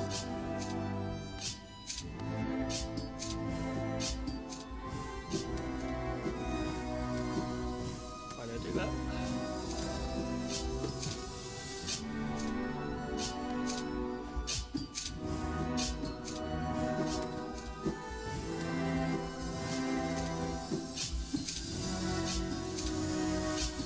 Oh, another sad thing is, in the pain that I was feeling on Wednesday, I did like move stuff around my desk at some point, and I think, yeah, I did hear something falling. It ended up turning out to be the silver ring that I had bought with my brother when I went back home last time. Which I've kind of like kept as a good luck charm, especially because my brother is my pride and joy in my life.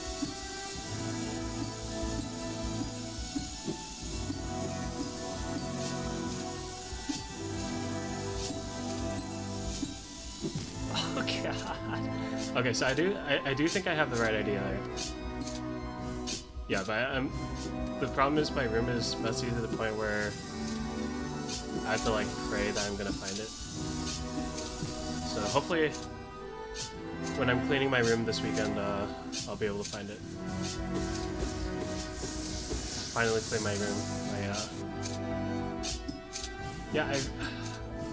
This is kind of sad, but most of the time when I come back from my family house to this apartment, I realize how clear it is that someone who can pretty easily get depressed lives in this room.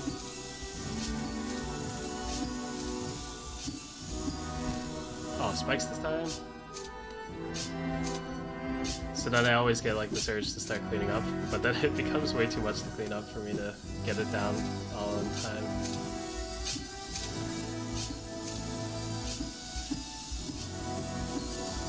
I guess it's like those baby steps that I need to figure out how to take. Oh, that was too early.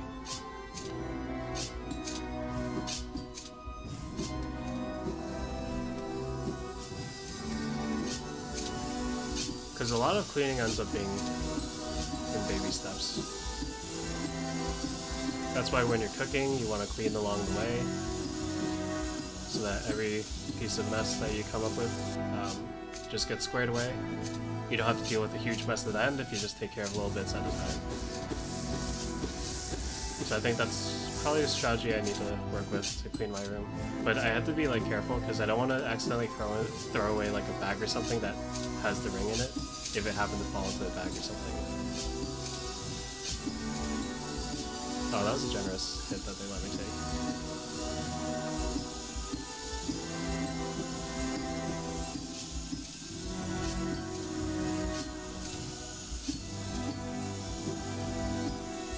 Yep, there we go. Oh, come on, be nice to me. Oh shoot! I did. Oh shoot! Oh shoot! Oh shoot!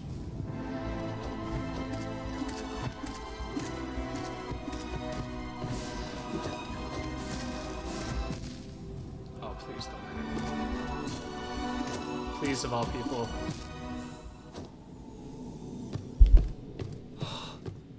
Some of the easiest enemies in the game.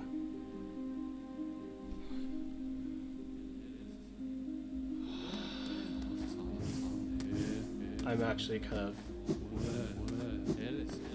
of angry at that.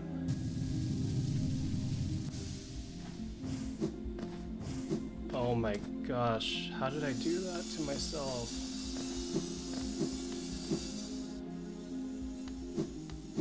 That is so dumb.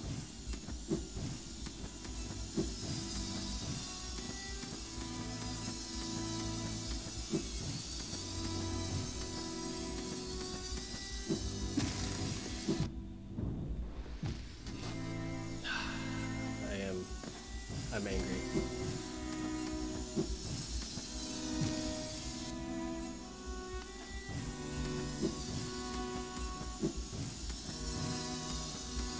I think if I had, like, in that split second, remembered that their attack pattern is horizontal attacks, yeah, maybe I would have made it there earlier. Like, just jump off their head, pretty much. And it's an easy kill. Like, when I took care of that first White Knight, it was like, it was kind of a letdown how easy it was. especially because I had to go through the BS of defeating those dream enemies just to unlock it.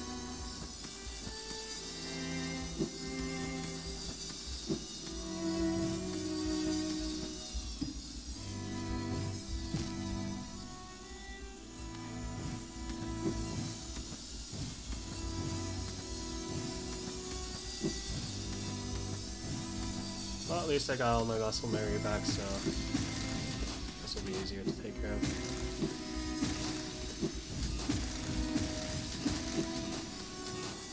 I wonder how long, like, speedrunners have to warm up on the game before they start playing.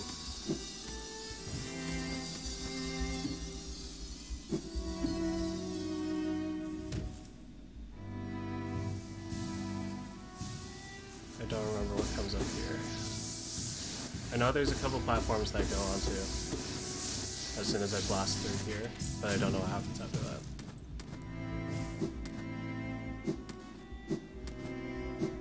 Okay. Yep. Yep. Oh, it's not bad. Okay, and then these thorns are actually slightly tricky. Not bad, but they're slightly tricky.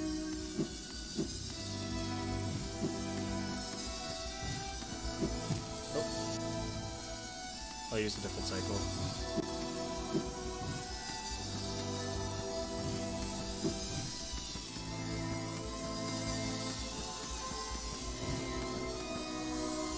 Oh, I could have taken my time there.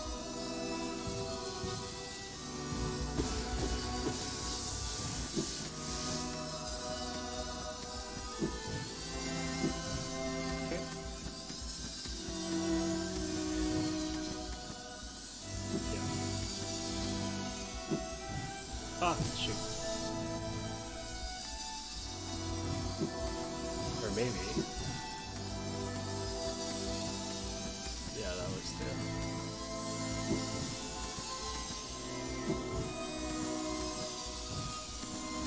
Oh, I didn't need to jump there. It was worth a try.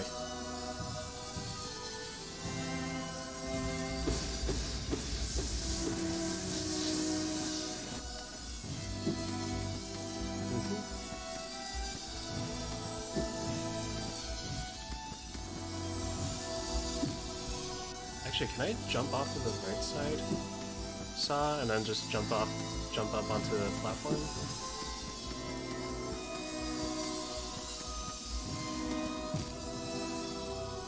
No.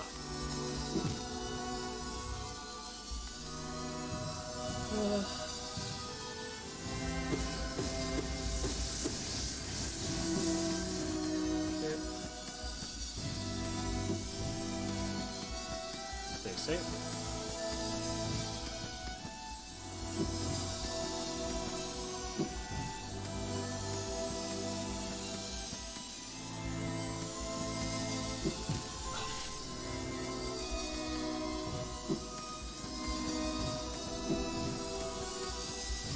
Okay, that's a better cycle.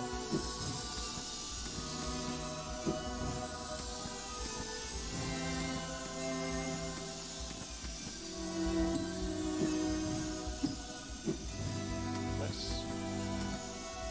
Nice and easy. Ah, late jump.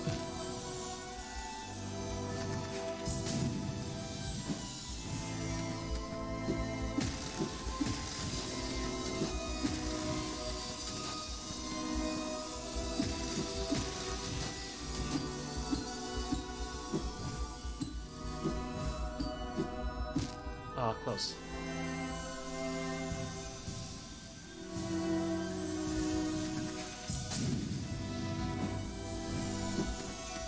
Yeah, I'll just spam the jump button there when I stop the dash early.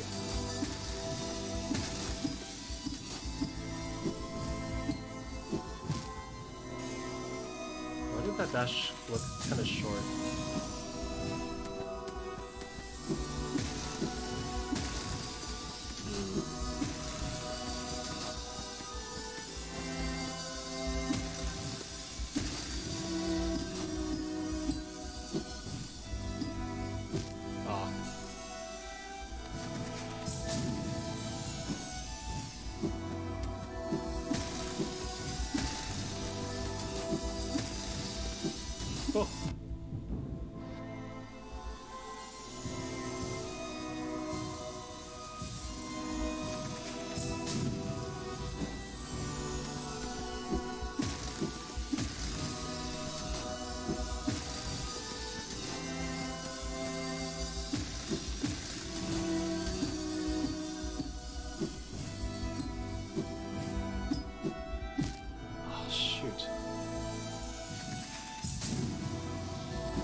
check.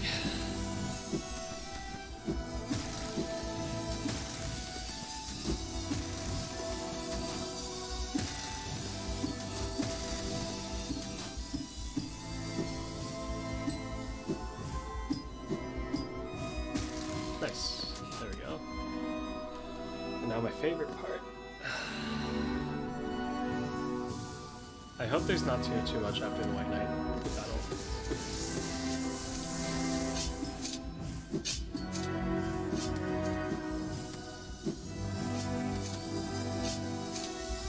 Oh. Shoot.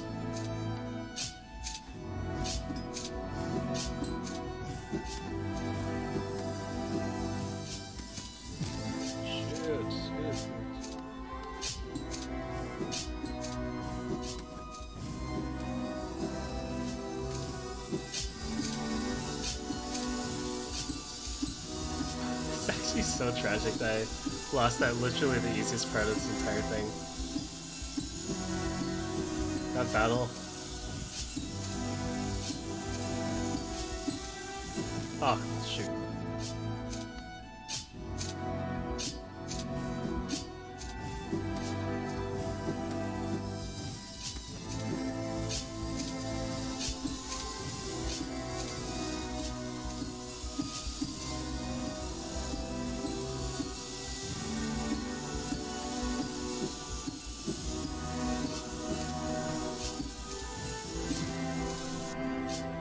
A bit late on that spike there.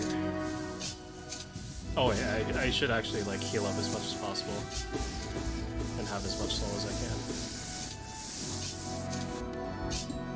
Because I'm pretty sure I've been like getting through.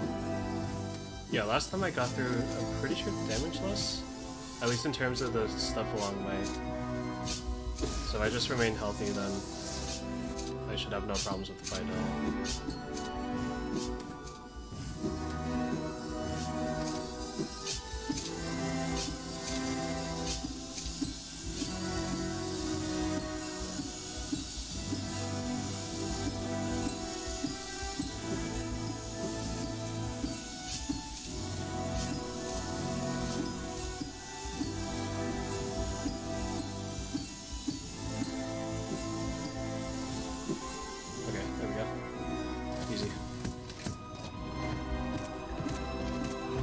Oh, that's why it's harder. It's because both of them throw it. Oh, they also deal 2 damage. Oh shoot, that is not good. Oh yo, what the heck? Okay, so it's because they're on the same side that it's just way harder. Oh, wow. Okay, so I guess I'll just keep going until I get lucky and then get a good battle on them. I think this time it took like... Did it only take like 15-20 minutes to get back there?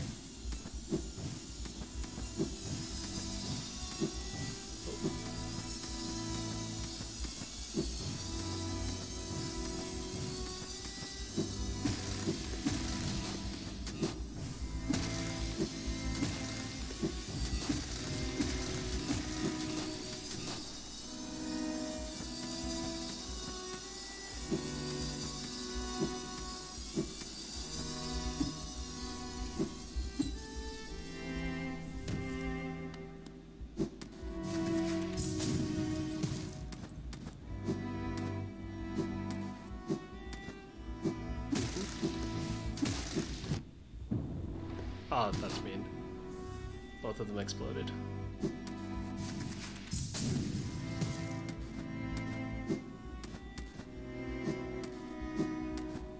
Yeah, I think when those 2 bugs are like lined up vertically, it's a lot harder to get through them.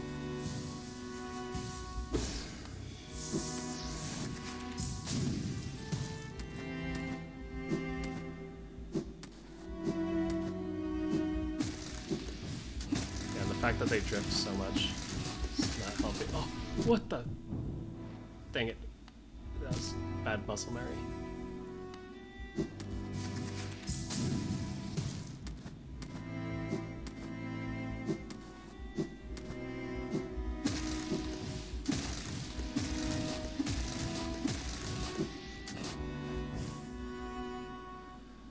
Okay.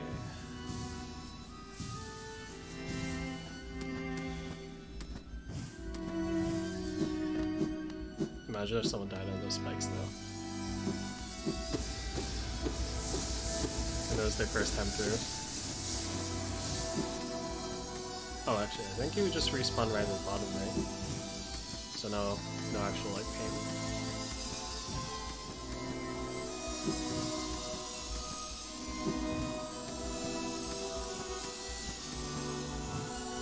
Oh, wrong cycle. Oh.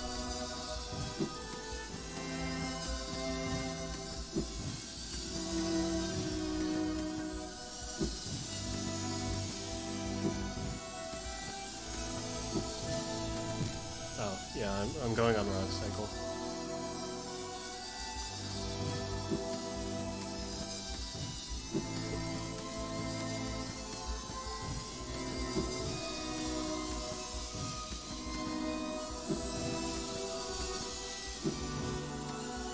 Wait, how did I do this so easily?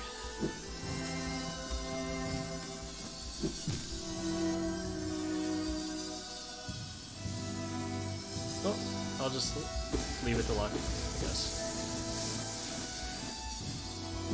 Whether or not I execute everything properly.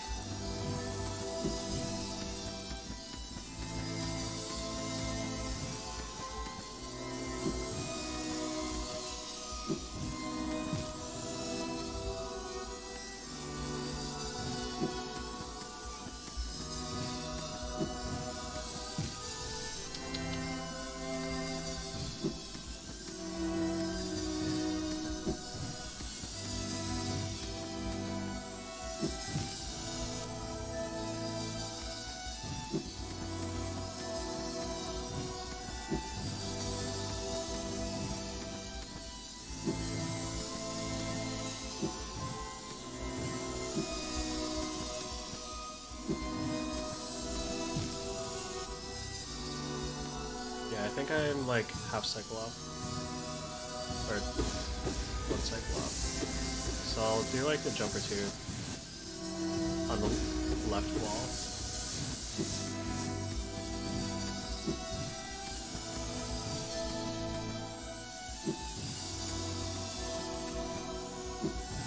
Oh, shoot. I was gonna squeeze through that little gap then.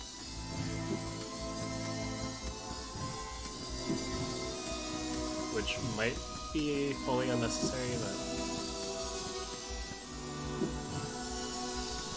Oh, nope. That's a good cycle to go on. Wait, shoot, why is it so hard to hit? There we go. Oh, shoot.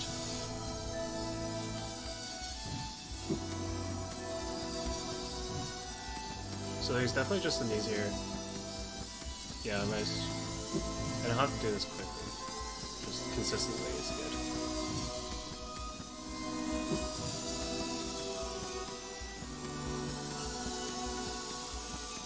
Maybe. Yeah, there we go.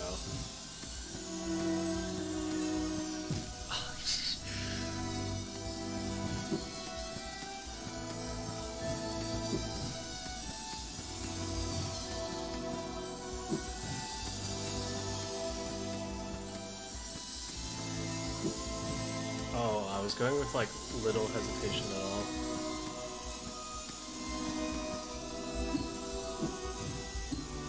Yeah, that's how I made it so quickly. I was going so easily. I was just not hesitating there.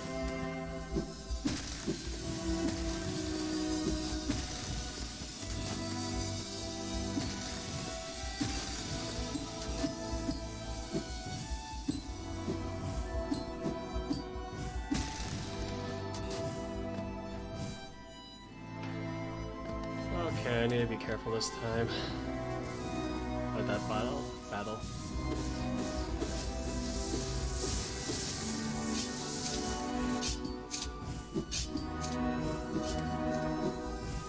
Or I still just try to cheese it anyway. There's a chance that could work. And then just take the hits as they come.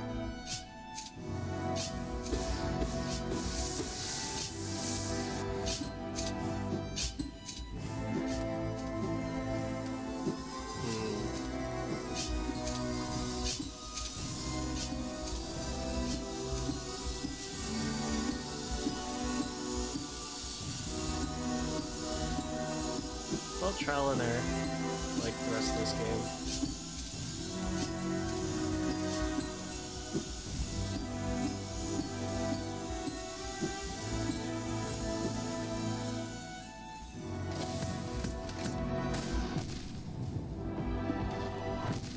Oh, shucks. Do they throw it where I am?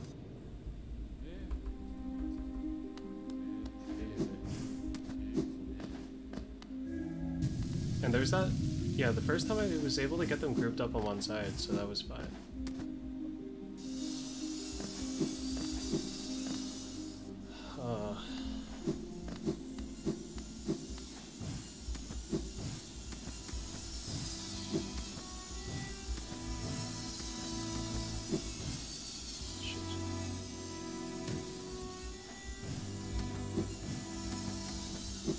Yeah, I definitely feel like they probably see where I am, so if I just react to the wind up and then just jump over their attack, that should work. Hopefully, maybe, potentially. Kindly, please.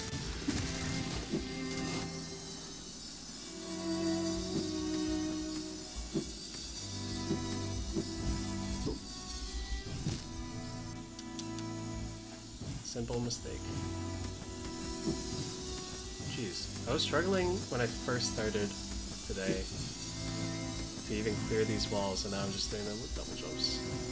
That's a good feeling.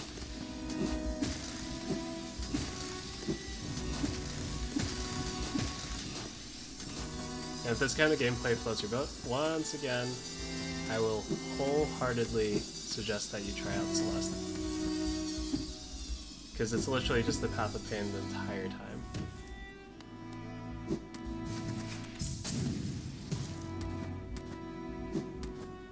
And when you beat Chapter 9, that last map that you spend like 20 minutes of almost good enough inputs, the amount of just badassery. You just feel like you're God mode.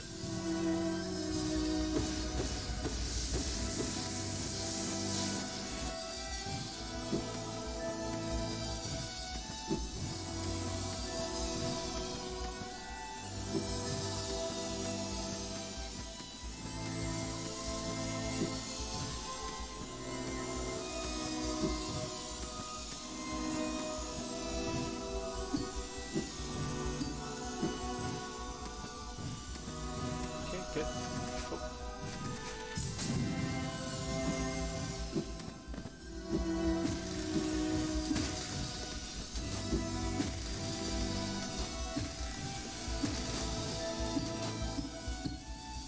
Huh.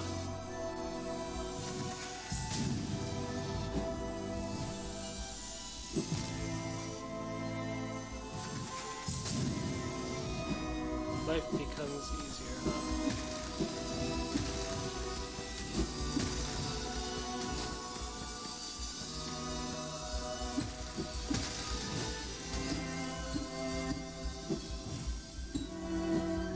Oh, that's why. It's because I was too far to the right when I started the dash.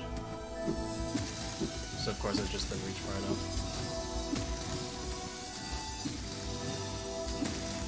Hey, yo.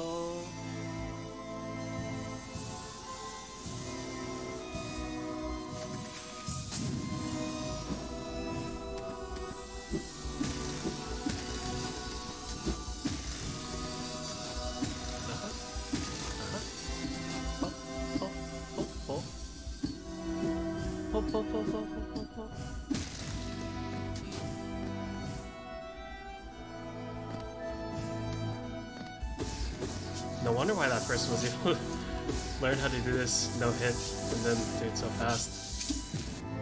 Or get it done so fast with no hits. Once you have the muscle memory, Path of Pain is not actually...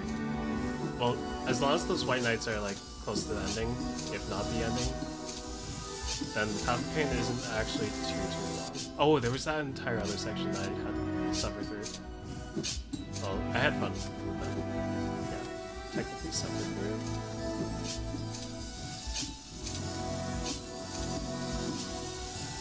In order to open up this side.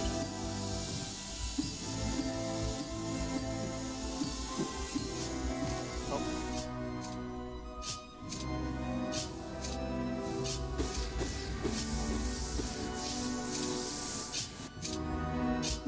Another thing I'm gonna have to keep in the back of my mind is the return trip of those boomerangs. I don't think I'm gonna process it, and then I'll say something like, dang it, I should have seen that coming.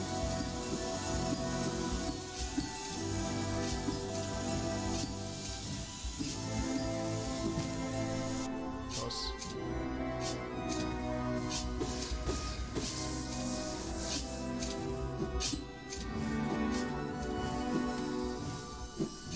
Oh, come on.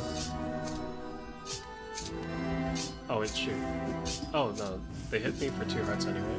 Two health anyway, so it's not like it's gonna save me. Nope. And now I need to heal. Is that 8? Can I count? Yes, 8.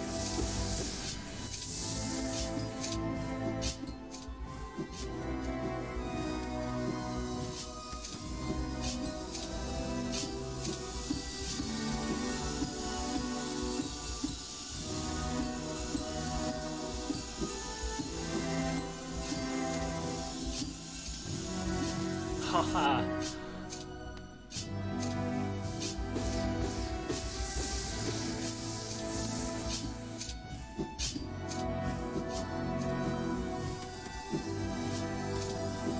I think for the sake of trying something different, I'll start with the one on the left this time.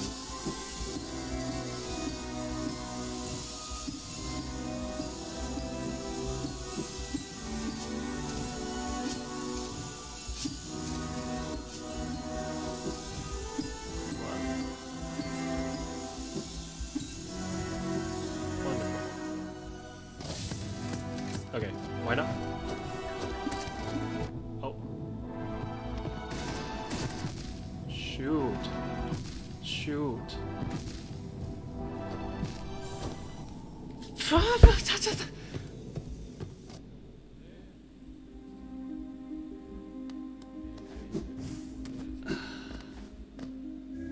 Okay, give me another, like, 5-10 minutes to get back there. Okay. 223 or 222.30. Let's see how fast I can get back there.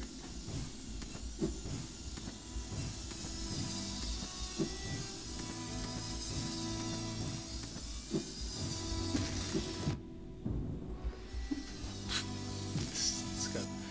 That was a great start. I made the cycle on the big saw.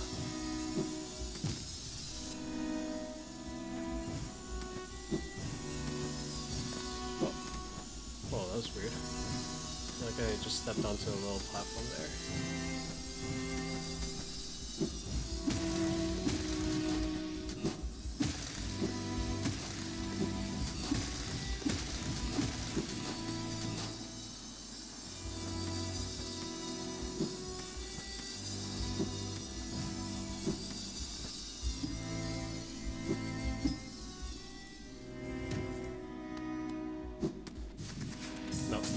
Oh, wow.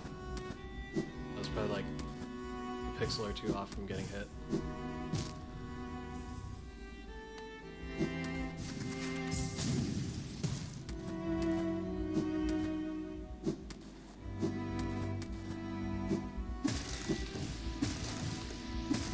Yeah, when they line up like this, it's so hard to squeeze through.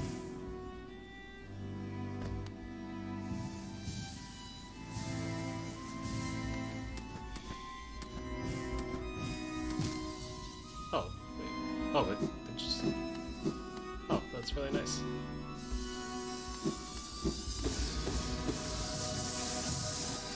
Oh, this is going. I meant to press A there.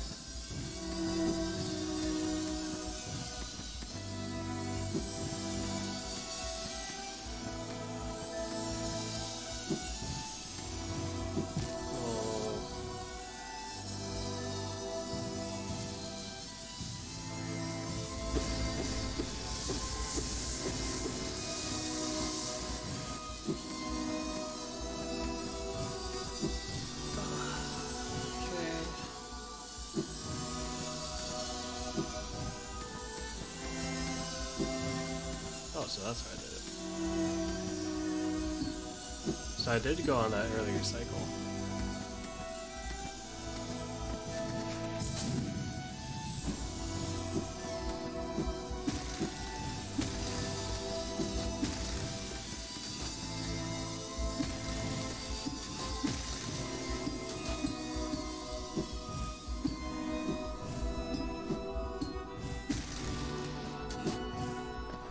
Let's go. 3 minutes.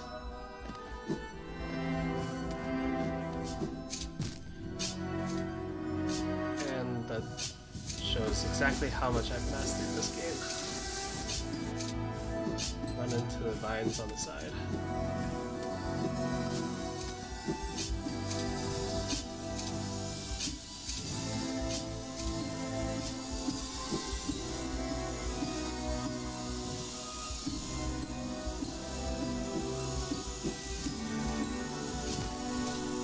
Oh, you got my butt there.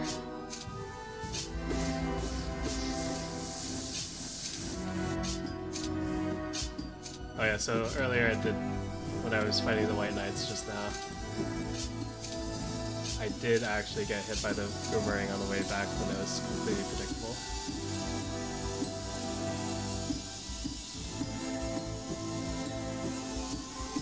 I think it was just like real life where you get kind of bamboozled when someone actually hits you.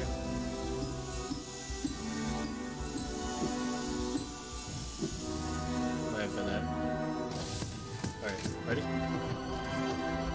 Let's go. Oh. Oh. Ah! Really? No, no, don't hit me again. Don't hit me. Why'd you sidestep, dude? Give me a break.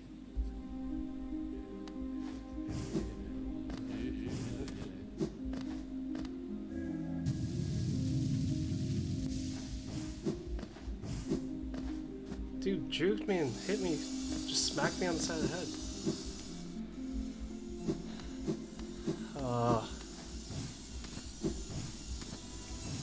Yeah, if I were to ever attempt the no damage run of this Path of Pain, I think the White Knights are the only place where it'd like actually be the most difficult. Wow. Okay, so yeah, just one White Knight's fine, but just having two of them. Oh, it's also the fact that they hit the two masks, huh? I think the one on the overworld only hit for one, right?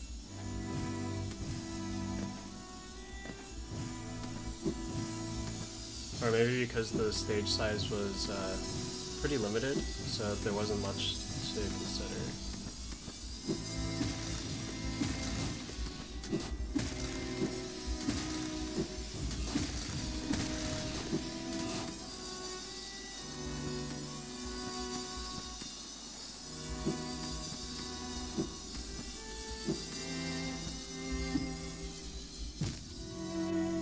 Tried to dash there, didn't time it well.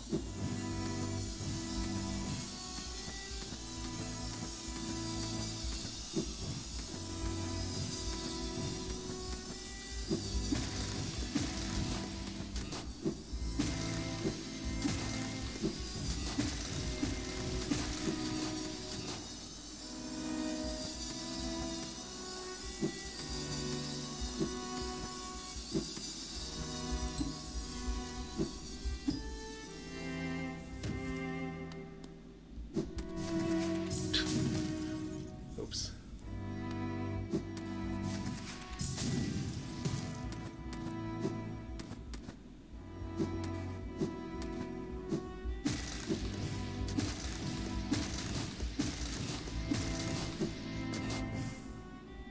Get through the vines, yep.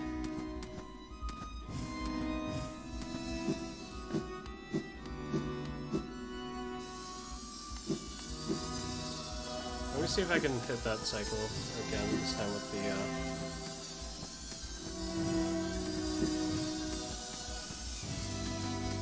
third one. Oh, I see. Yeah. So I end up going at a time so that I can get a higher jump before the saw comes back down, was it?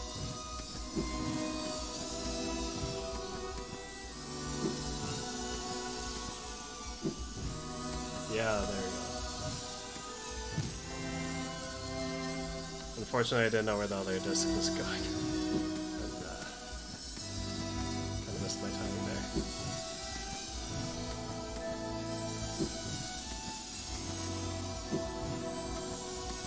There we go. Oh, too early.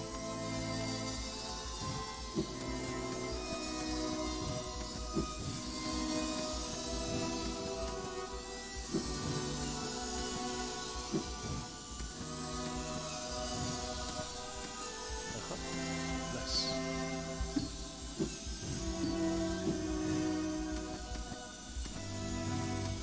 Okay.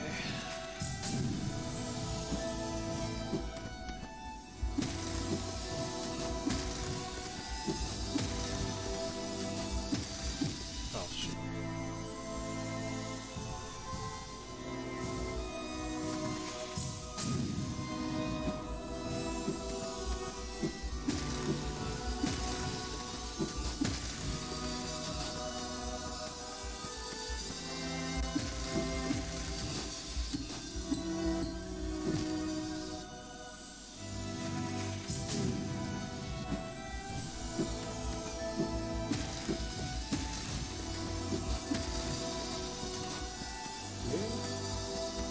Yeah, I'm thinking, like, pound for pound, Path of Pain is the most fun I've had in this game so far.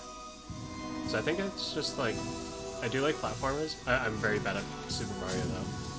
But I do like platformers.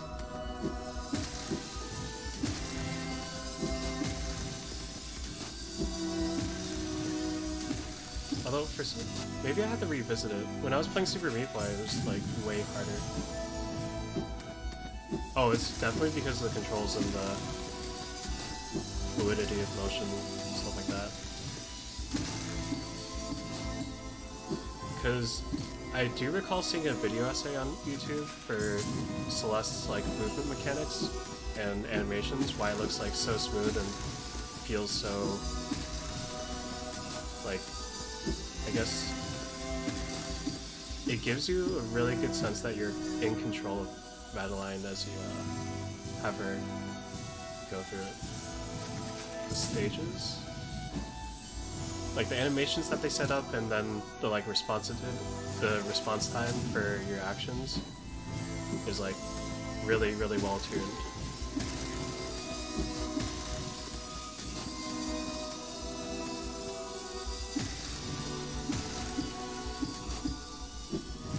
Oh my gosh.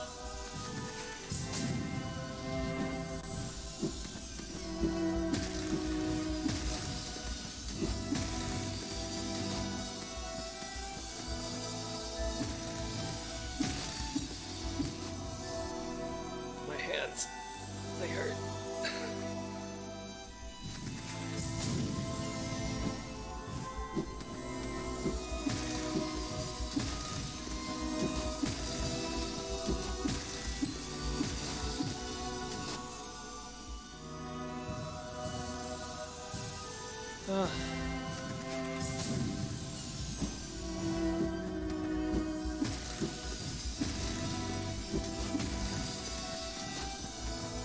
So I'm thinking scheduling for tomorrow.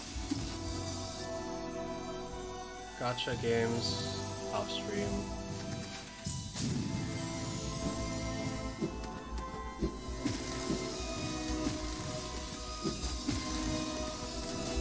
And then later at night, Lumion Legacy again. Because it's been 2 weeks since I made progress on the story. It's kind of overdue.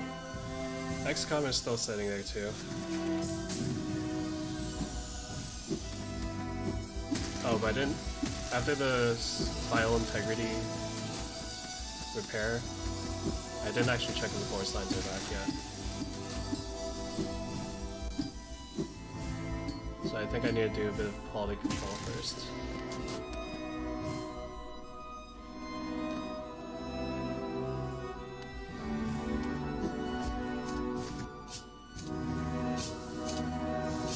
Wait.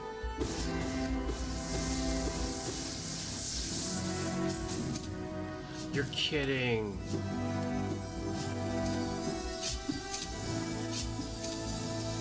I could have saved the headache of those two first ones by like having a no-brain strategy like that.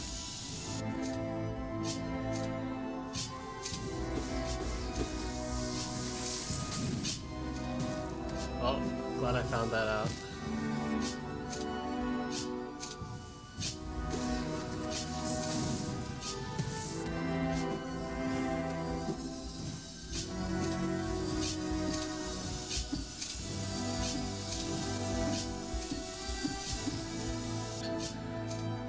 Me up.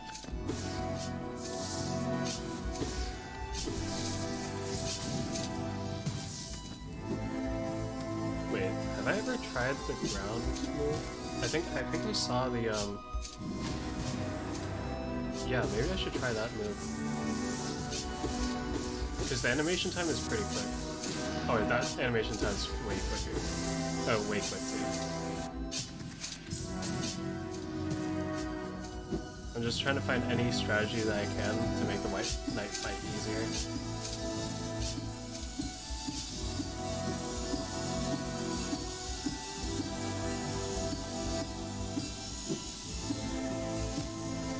Shoot.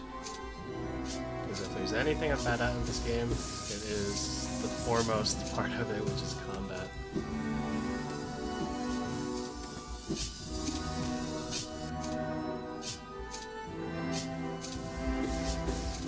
I need to learn to read the actions of that enemy like a book, if possible.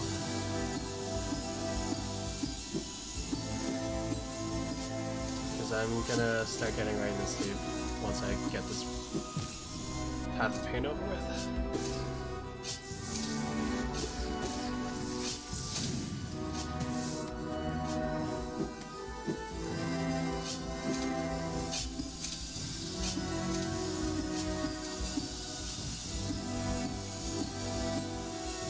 Nice warm shower.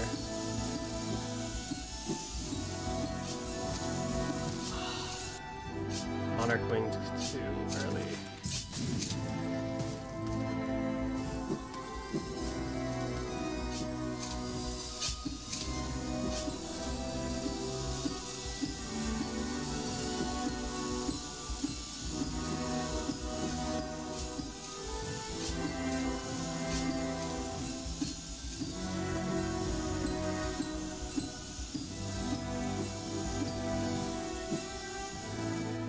Okay, baby.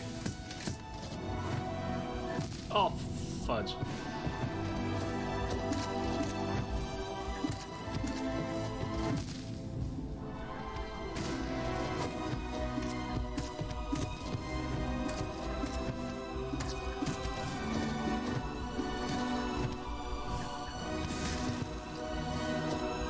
Pretty much what I have to do is pay attention.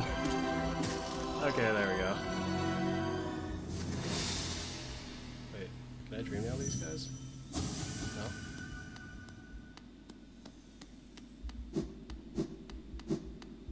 Oh, I'm gonna heal up. Oh my gosh.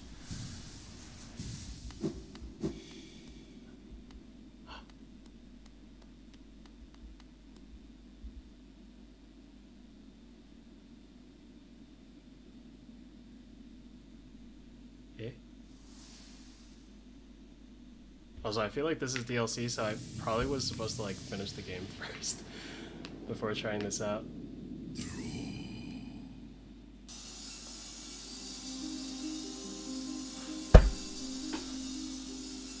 Let's go. Path of Pain. Second stream. 3 hours. 4 hours, 5 hours. How long was the last stream? I don't even know. Yes! Let's go! Path of Pain is done. Wait. Does it give me like an achievement or anything? Nope, that's not it. Let's see.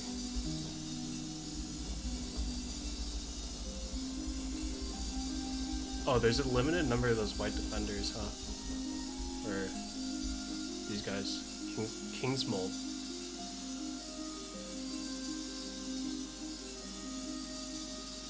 They say the old king died long ago, but his influence echoes around us still. A creature like that, what did he desire? What is... Let's see.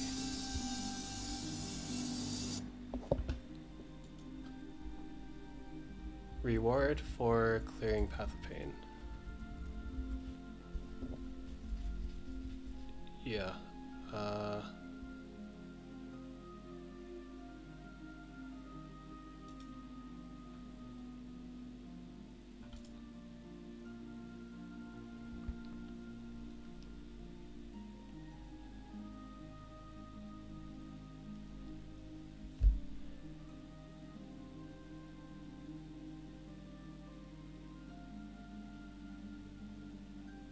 Journal entry for the Seal of Binding.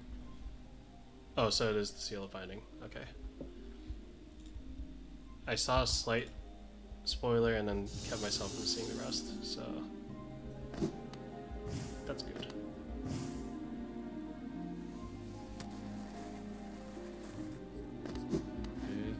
Now, before me.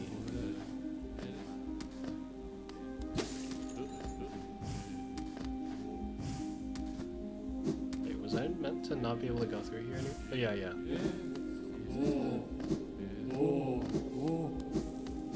I think this might be all there is to do in the White Palace, right? White Palace.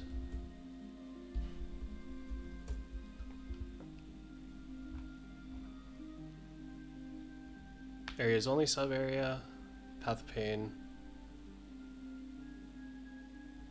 Wait, after completing this, this sub-area, you just can't go back into the Path of Pain? Why?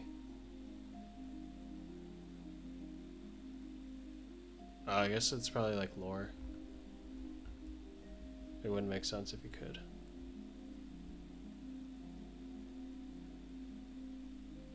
Yeah, I mean, like, Path of Pain is pretty reasonable difficulty.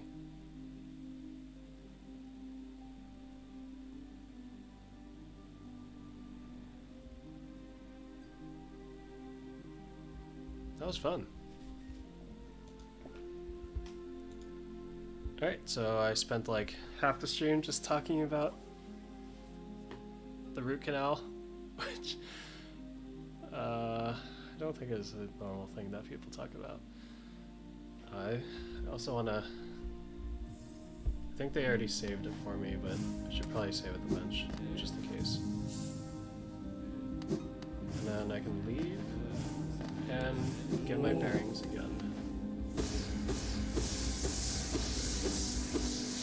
Oh, this one's limited? Oh. Oh yeah, Ancient Basin. I think I was gonna... let me just dash over and see if I can...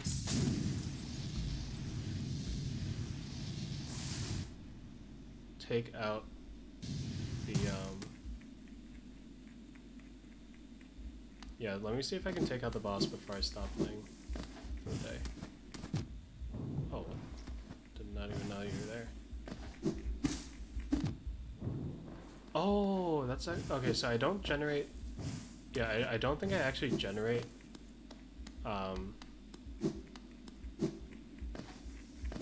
any soul from, yeah, just taking damage, right? It was because I would deal damage through the sharp thing. Oh shoot, the punch is down there.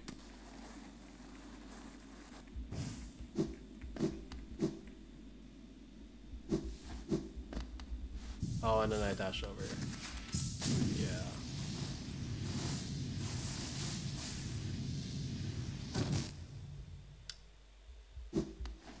Oh, thanks for depositing me right here. Oh, I didn't even need the bench because it's the dream boss, so I can just keep respawning.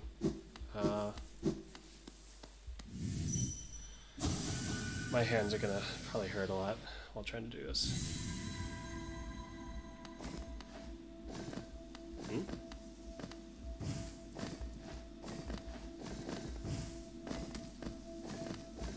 I could have just hopped off the right side.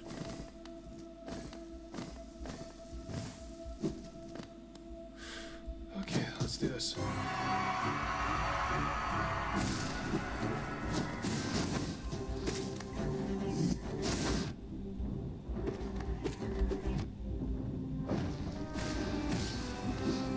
Oh, he summons those things.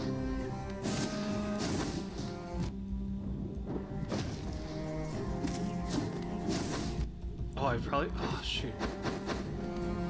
I should have got the thing at the bench to make this fight easier.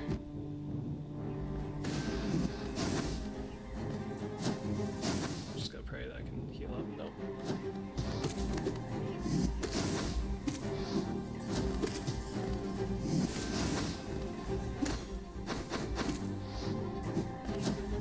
Oh, come on.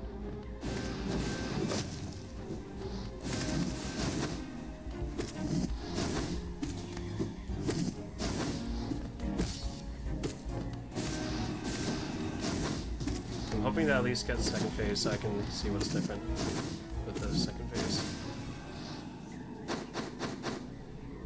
Wow, the Path of Pain has actually helped my mechanics so much. If I could, I would probably use it as like a warm-up for just movement in this game.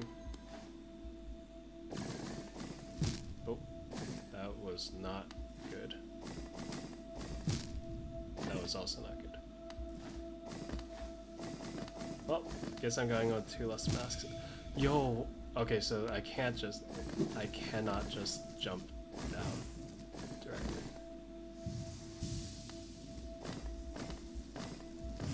That was very dumb of me. What's your first move, man? Dash? Oh, dash after jumping.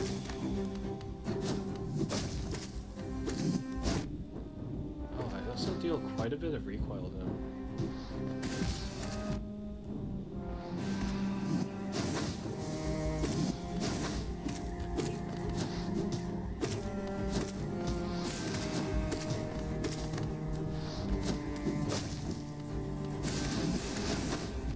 Oh, shoot. Didn't expect that.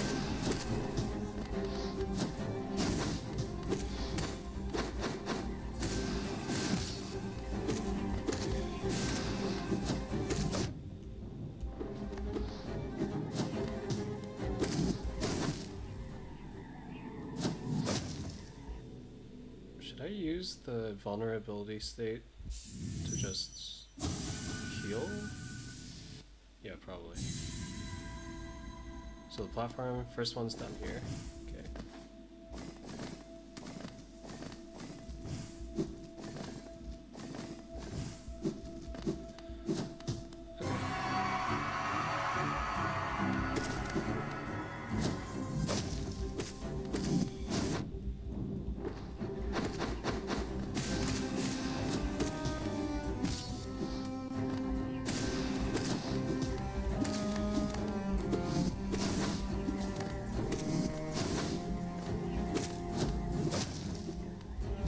Oh, fudge.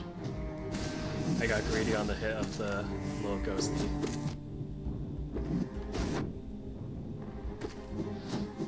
Oh, that was a huge jump.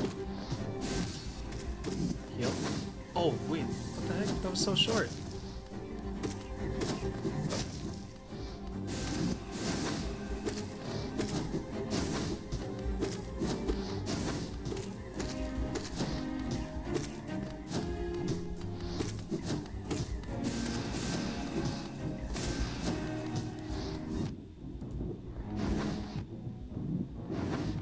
Oh, that was...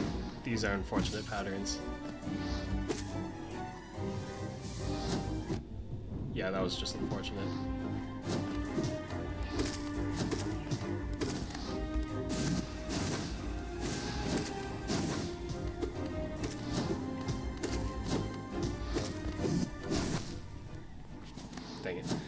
wind up, it was so telegraphed. Yeah, this guy gave me like so much grief last time. Maybe I should just like have a save file with Path of Pain loaded up. Oh.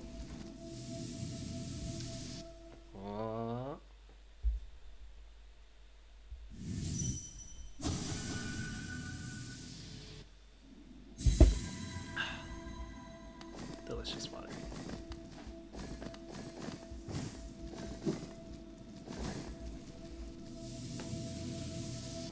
If only the hand tracking was a bit nicer if I wasn't close. Or further away.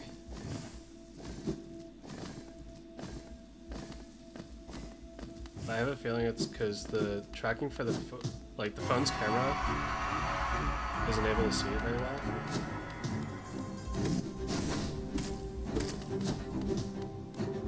Where are the bugs? There we go.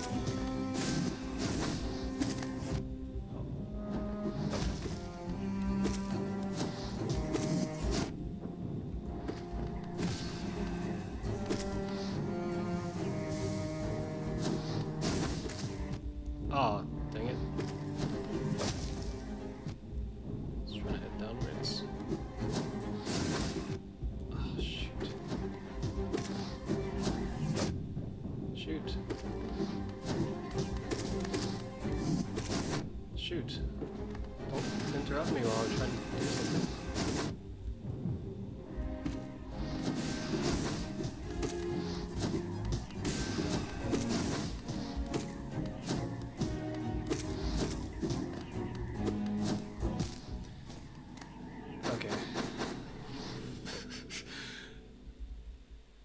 So he actually has a tempo.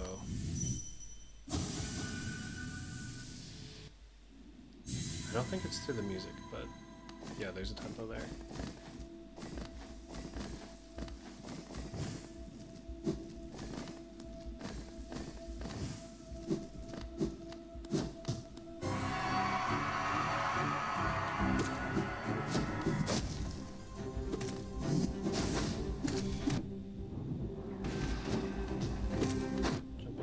Those spikes.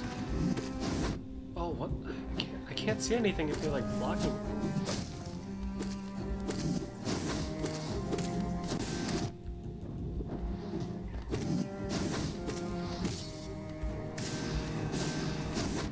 Oh, shoot. Oh, jeez.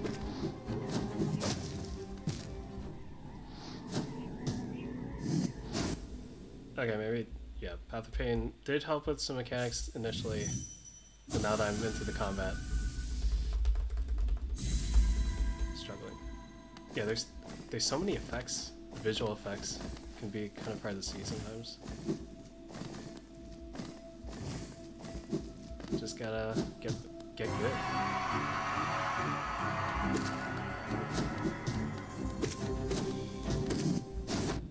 What?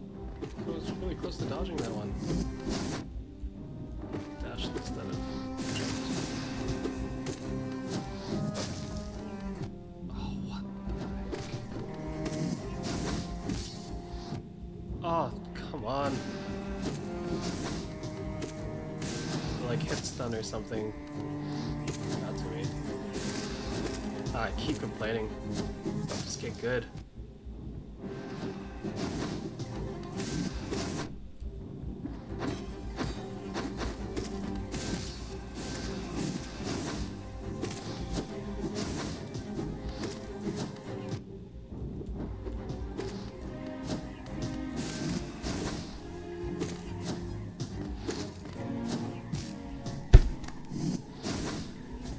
Didn't protect correctly.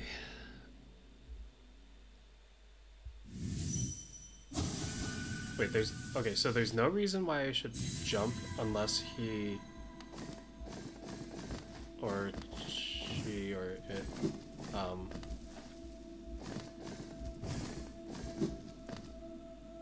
unless it winds back to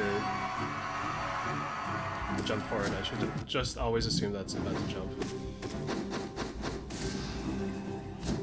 Wait, is there a wind up?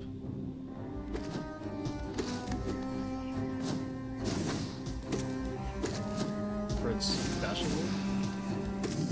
Yeah, there is. So unless it does that full doo-doo, then I can assume that he's gonna jump. Yeah, like that.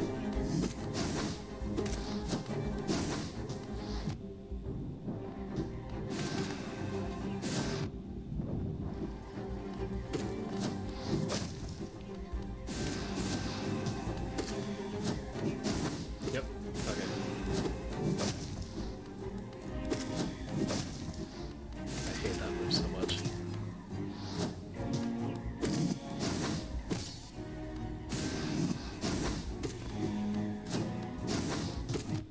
Ah, the hit stun. The recoil. Messed me up.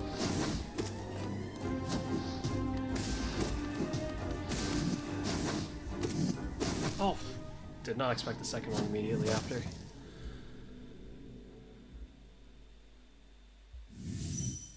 And as long as it doesn't have like a second phase, I think I'm good. If it has a second phase, then I think I'm gonna, yeah, I'll just do the White Knight strategy, or the King's Mold strategy, and hope.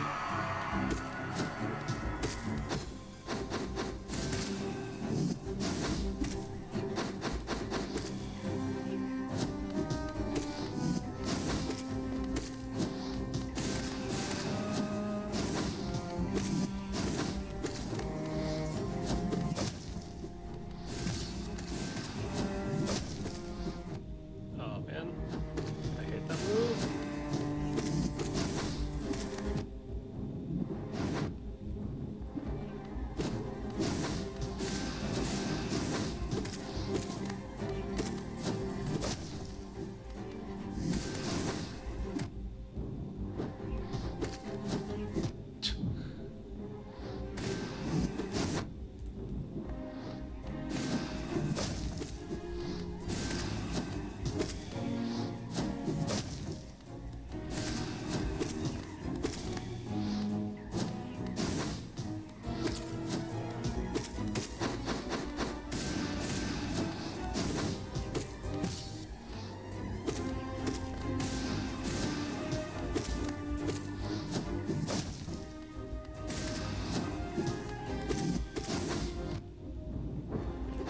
Stay away! No!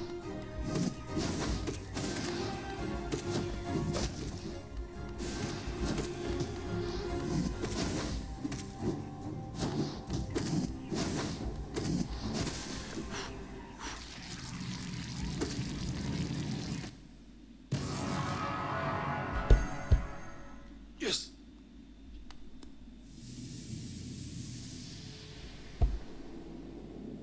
That was like I think that was like one of the fastest ones that I've accomplished.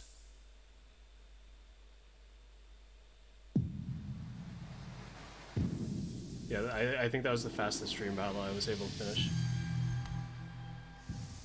Oh my gosh, that felt so good. Okay, yeah, this was definitely a high note of a stream. I'm just hoping that I can keep up with these mechanics. Or maybe, yeah, maybe tomorrow will be another like double stream thing. Just so I can like ride on this.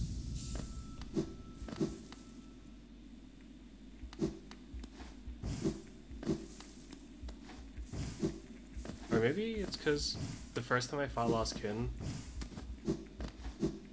I was less experienced. So it was harder for me to find the attack patterns.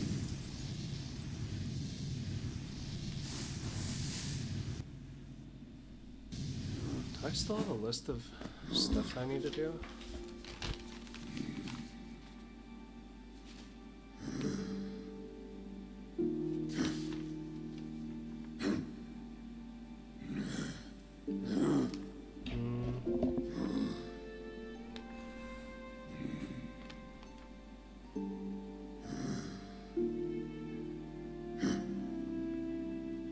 guess one is finding where the love key goes.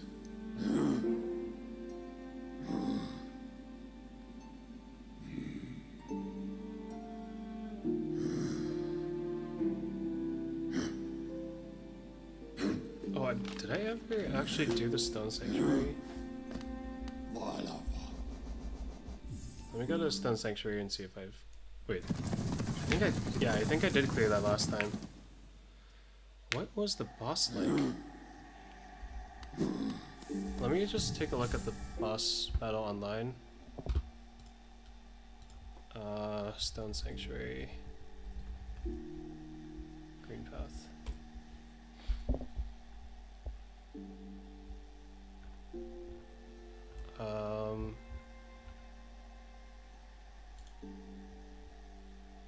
No eyes.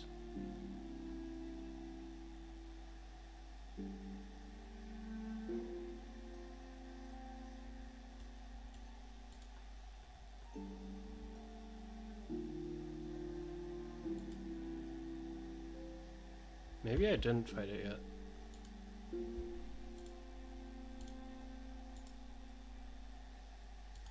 I am definitely not doing the ascended battle though. Holy crap. I took a single look at that map and knew there was no way in heck I would ever be able to accomplish that.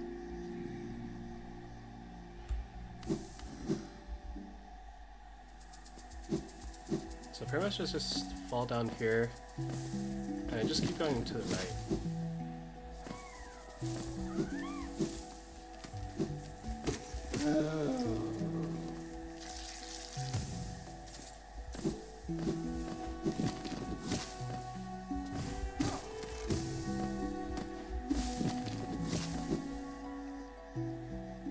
Okay, and then I just keep going to the right from here.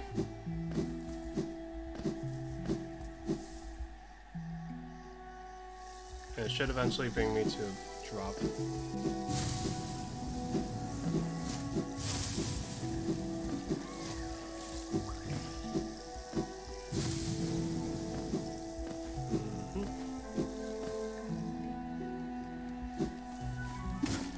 But unlike the dream bosses, I have to go to the bench first this time.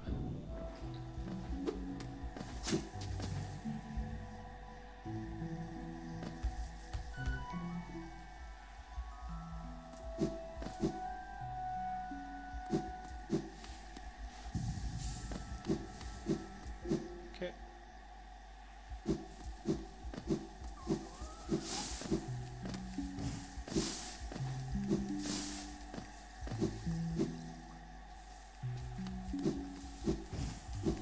Whoa, that was...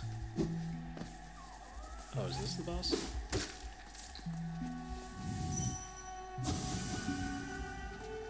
No, it's not.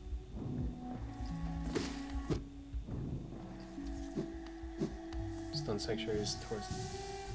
further towards the right.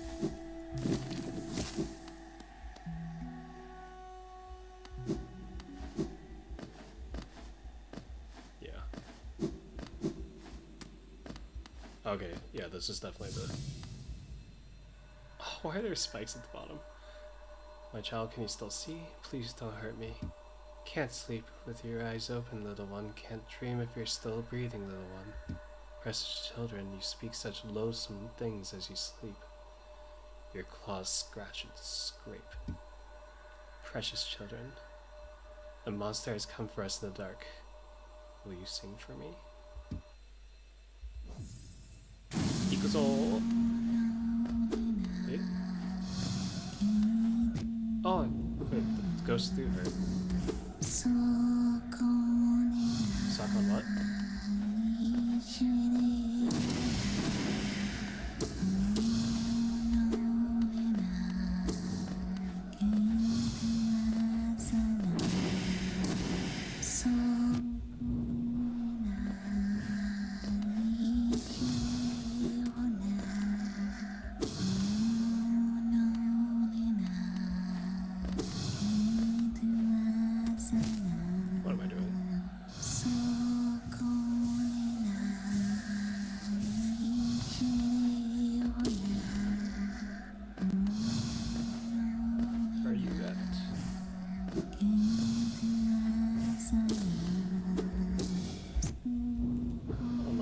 basement of those ghosts.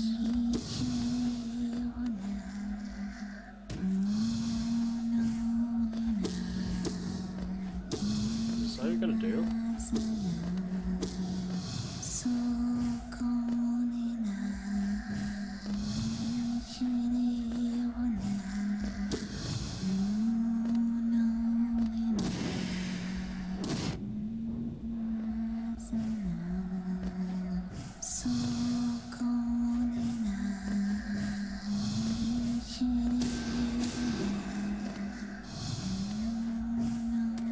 Oh, there's just more and more ghosts. Oh, I see.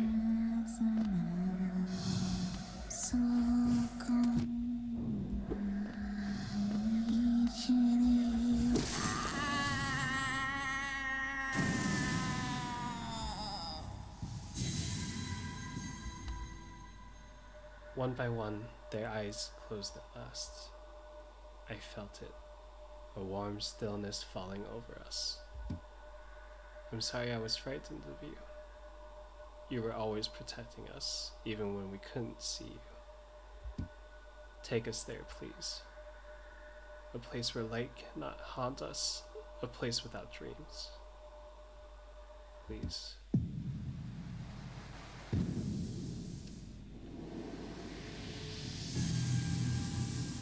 Okay.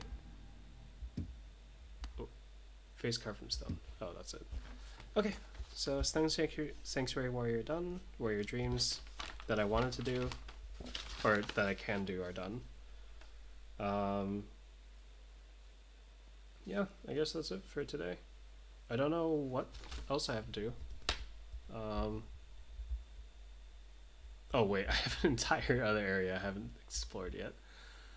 Yeah, so I've done most of the stuff that I know of around here. And now I will be going to the... I feel... Why doesn't the map go further to the right if there's another area right over here? But apparently if I go from King Station and then go underneath, I think, maybe? Underneath the Stag Station?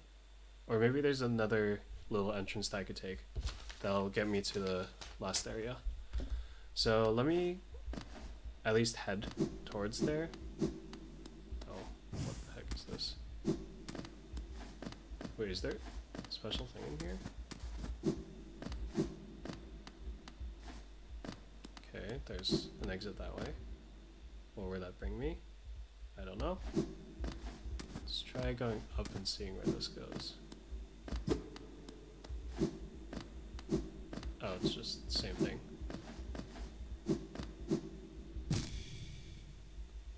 Where am I?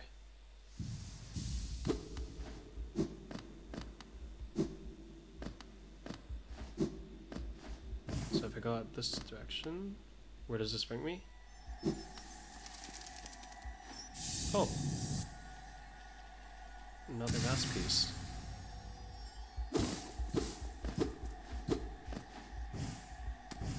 Is there anywhere I can go from here? Nope. So it's just an extra little goodie for those who are willing to search.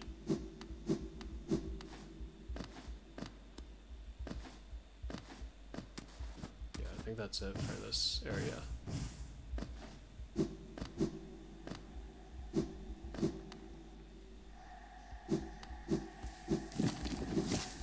Yeah, thankfully they did make it harder towards the end of that battle with more ghosts showing up.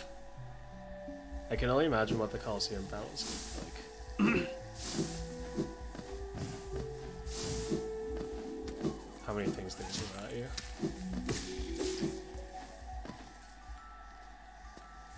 Yeah.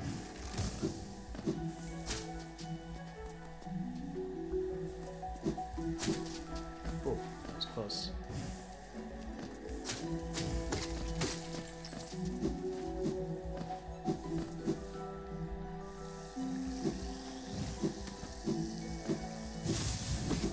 Wait, I just never got this before?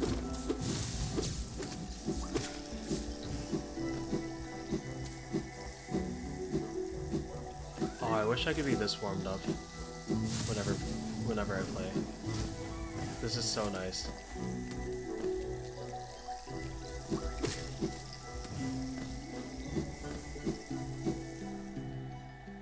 How did I miss this? Oh, I couldn't get it before.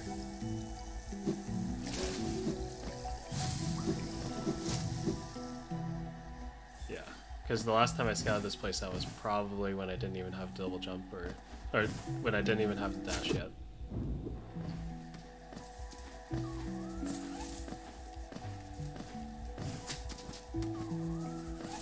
Okay, should be a fizzy guy right above here. Wait, did I take the right way up? Oh, this works still.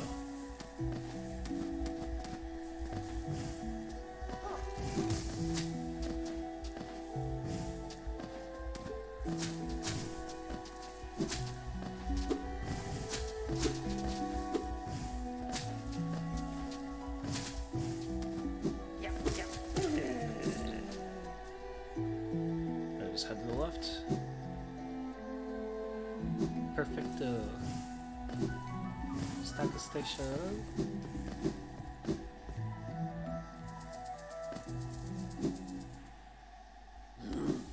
Hi.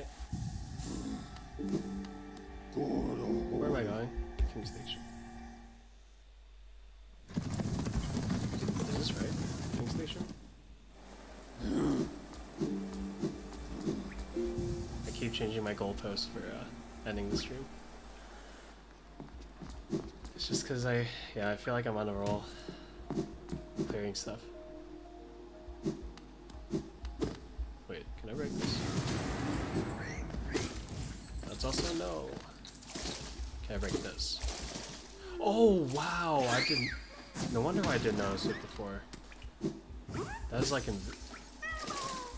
I wasn't adventurous enough.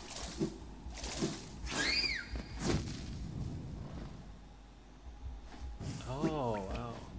Wait.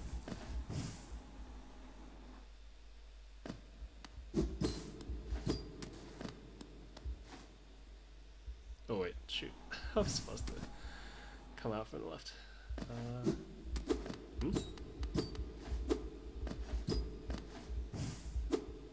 Yeah? What am I supposed to do here?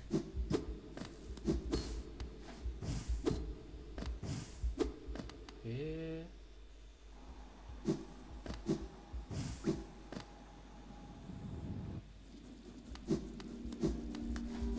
Oh goodness gracious. Yeah, Kingdom's Edge.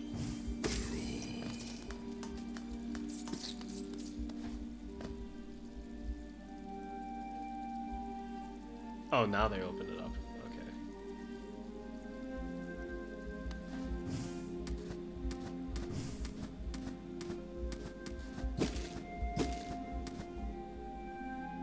Where does this bring me? Secret.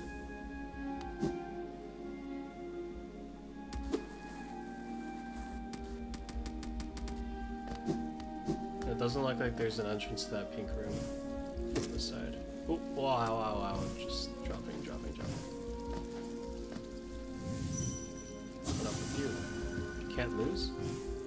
Wait, what keeps dropping in front of me? That thing. What is that?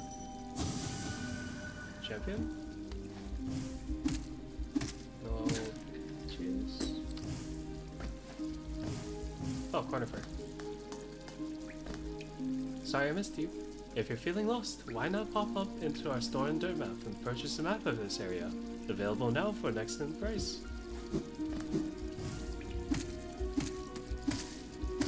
You shut Dirtmouth. Eh? Ooh. Acid. Just my stuff. What's up with you? Fools. Oh, who's the one who's dead?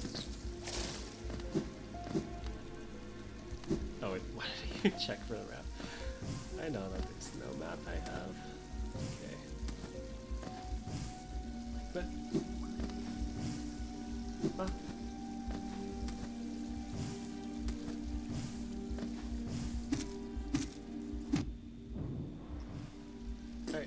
find the first bench I can, and then call it a day.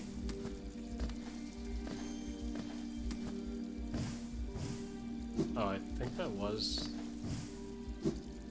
Was that the only path I could take? Oh. Oh, wait.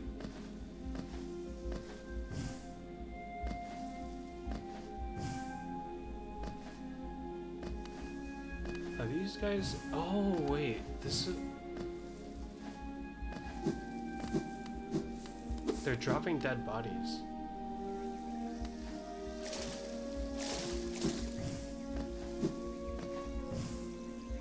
Maybe I should go pick up the map. Yeah, because I've already unlocked all the stag stations. So I don't think there's going to be one for this area.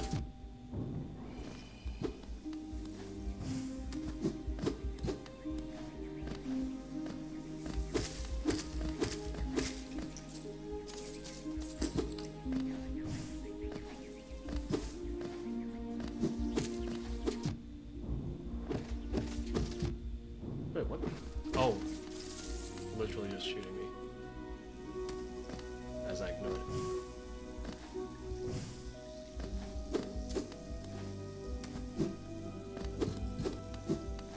That wall looked kind of breakable.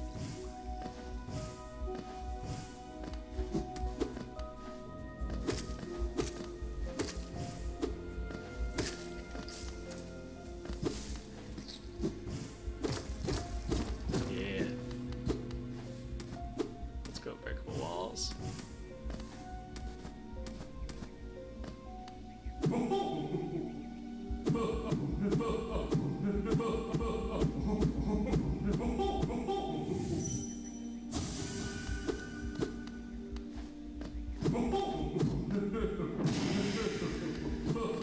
Wow. Butt of steel. Maybe there's something I could do to, like, make him tick.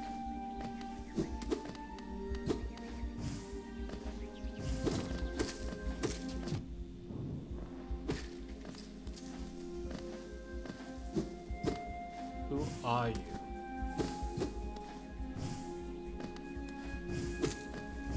Why your ass so fat?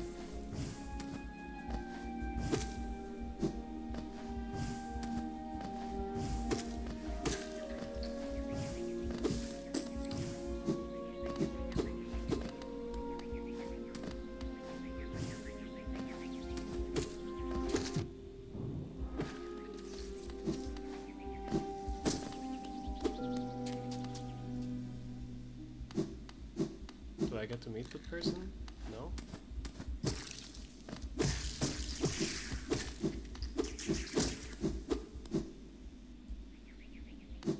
Yeah, whose butt was that? What the heck?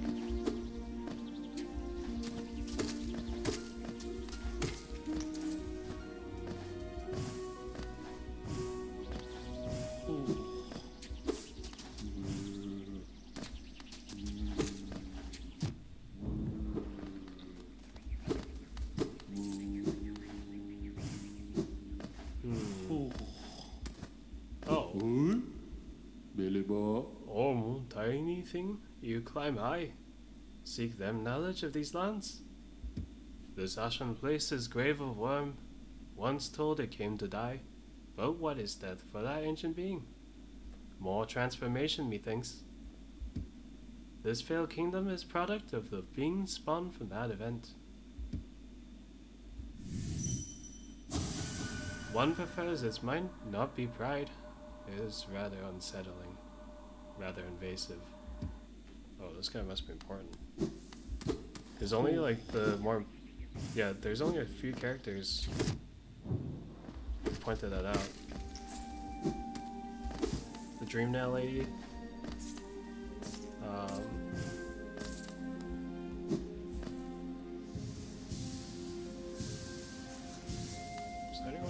Was there anyone else?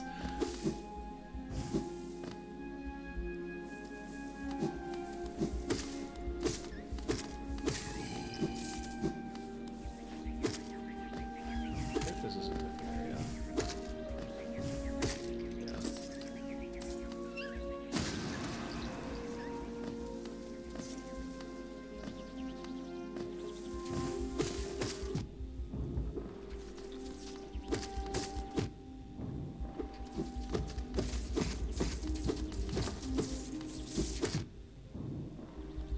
parry those hits. Because I'd rather not take that damage.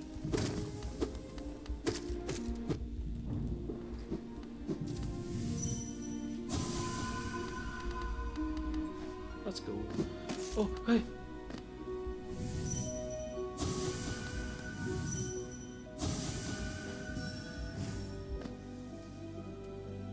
There's no bottom. Guess I should fall.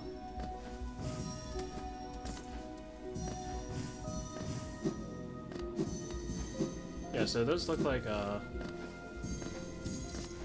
someone's throwing dead bodies down.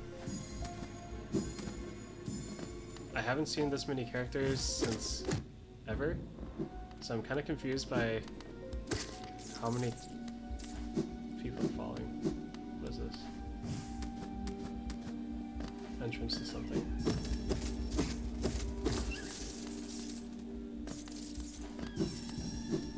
Is it the Coliseum? What the?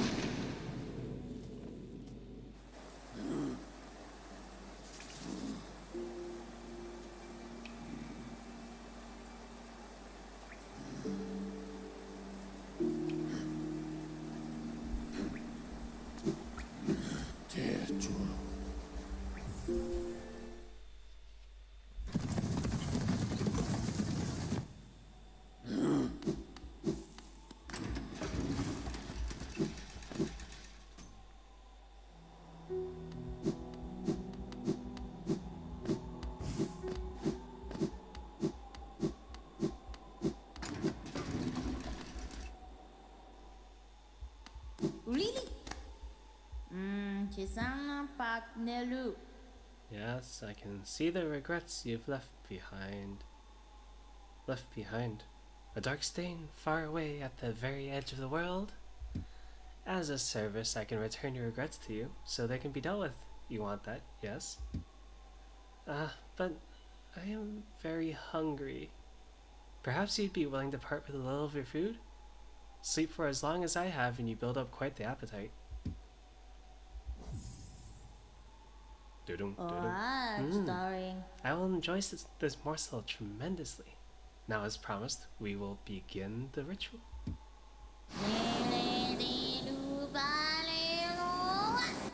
Really? She just dips right. Really? Oh, that's too good. Thank you. You seem to have made peace with your regrets in the most novel and, dare I say, brutal fashion. What a joy to behold. Farewell for now. I will think of you as my savior, as I savor my meal. I thought she was going to say savior. I'm so sorry to whoever's letting that elevator down for me. I don't need it. So now that I have an exit. Oh, Cornifer is here. He's done with this stuff. Oh, that's so cute. Bapanada. Trampoline. Yes, please. I guess I could just clear out your shop here.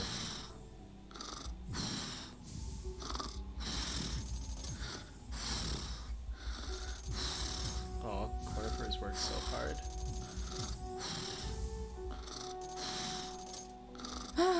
Bapanada. After more supplies, you've already bought so much. Unfortunately for now, you've cleaned us out of anything worth selling. Cornifer will no doubt be pleased, though I do wonder what he plans to spend all that geo on. What do you think? I'm glad I put down my weapon. This quiet life with Corny makes me a lot happier. It'd be nice to stretch my legs again, though, sometime soon. Aww. Aww. That's cute.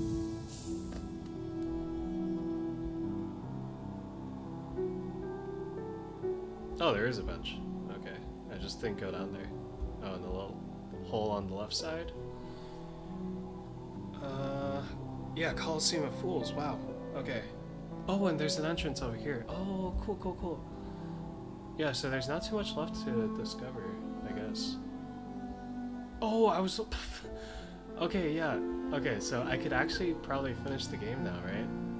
If I didn't want to check out Kingdom's Edge, I could just go to this black egg temple, and then I guess fight a last boss or something. Patamaschio.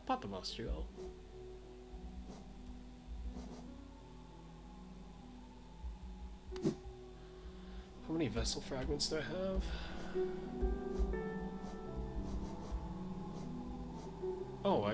Oh shoot. Maybe I should have saved that money and then just bought the vessel fragment. I have so much essence now.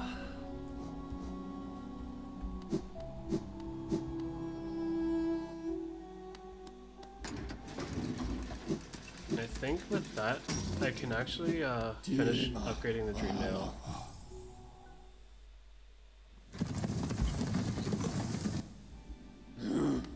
So, the original end goal for ending the stream was find a bench in Kingdom's Edge. Let's do this. Wielder, you returned. Let me have a look at the Dream Nail. So much essence, so bright. You truly are the wielder my tribe so long has dreamed of. The folk of my tribe were born from a light. Light similar to essence, similar to that powerful blade, though much brighter still. They were content to bask in that light and honored it for a time. But another light appeared in our world, a worm that took the form of a king. How fickle my ancestors must have been. They forsook the light that spawned them, turned their backs to it, forgot it even. And so this kingdom was born from that betrayal. But the memories of that ancient light still lingered, hush whispers of faith, until all of Hollow Nest began to dream of that forgotten light. But what's done is done, and so am I. The wielder has at last appeared, and I have held the memories of my tribe for long enough. It is time for us to be forgotten too. What? You gonna die right now? Don't remember us, wielder. Don't honor us. We do not deserve it. Oh, so all these souls around her, all these little ghosties, are part of the old tribe? I'm sorry. Light. Radiance. I remember you. Eh?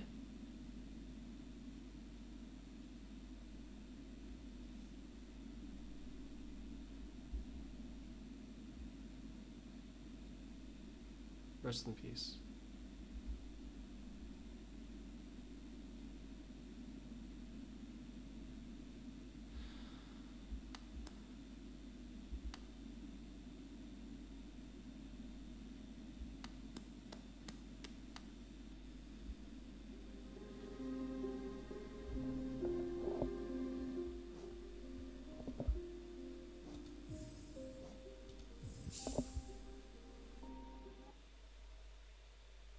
Alright, well, if there was anyone here, I don't know, other than that bot,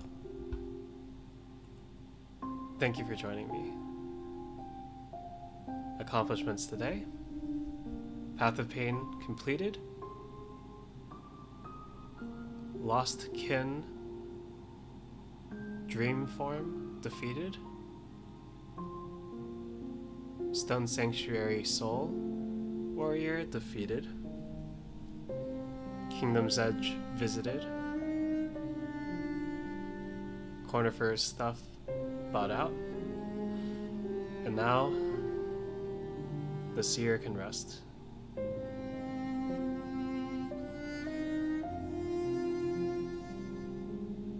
So I think I may only have like 2 streams left of material in this game that I'm willing to put myself through.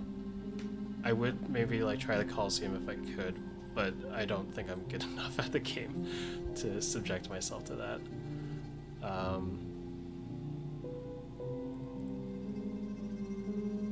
Yeah, it's been quite a few streams of Hollow Knight. It's definitely, I mean, it hasn't broken like the top games I've ever played,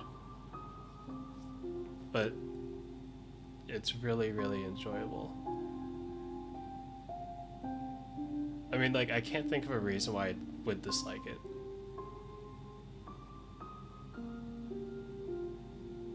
Yeah, there's no reason why I dislike it.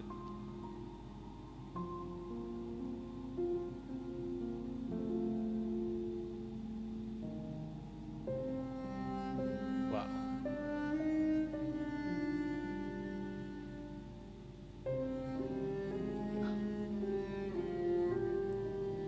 Okay, so tomorrow, I may just go into Hollow Knight to check out Kingdom's Edge. I should also see if I can find all the friends. And then if needed, I'll look up a guide to find out where they are. Because I do want to help that father find all his children. Yeah. Okay, well, I will leave it at that then. Thank you for joining, and I will see you tomorrow.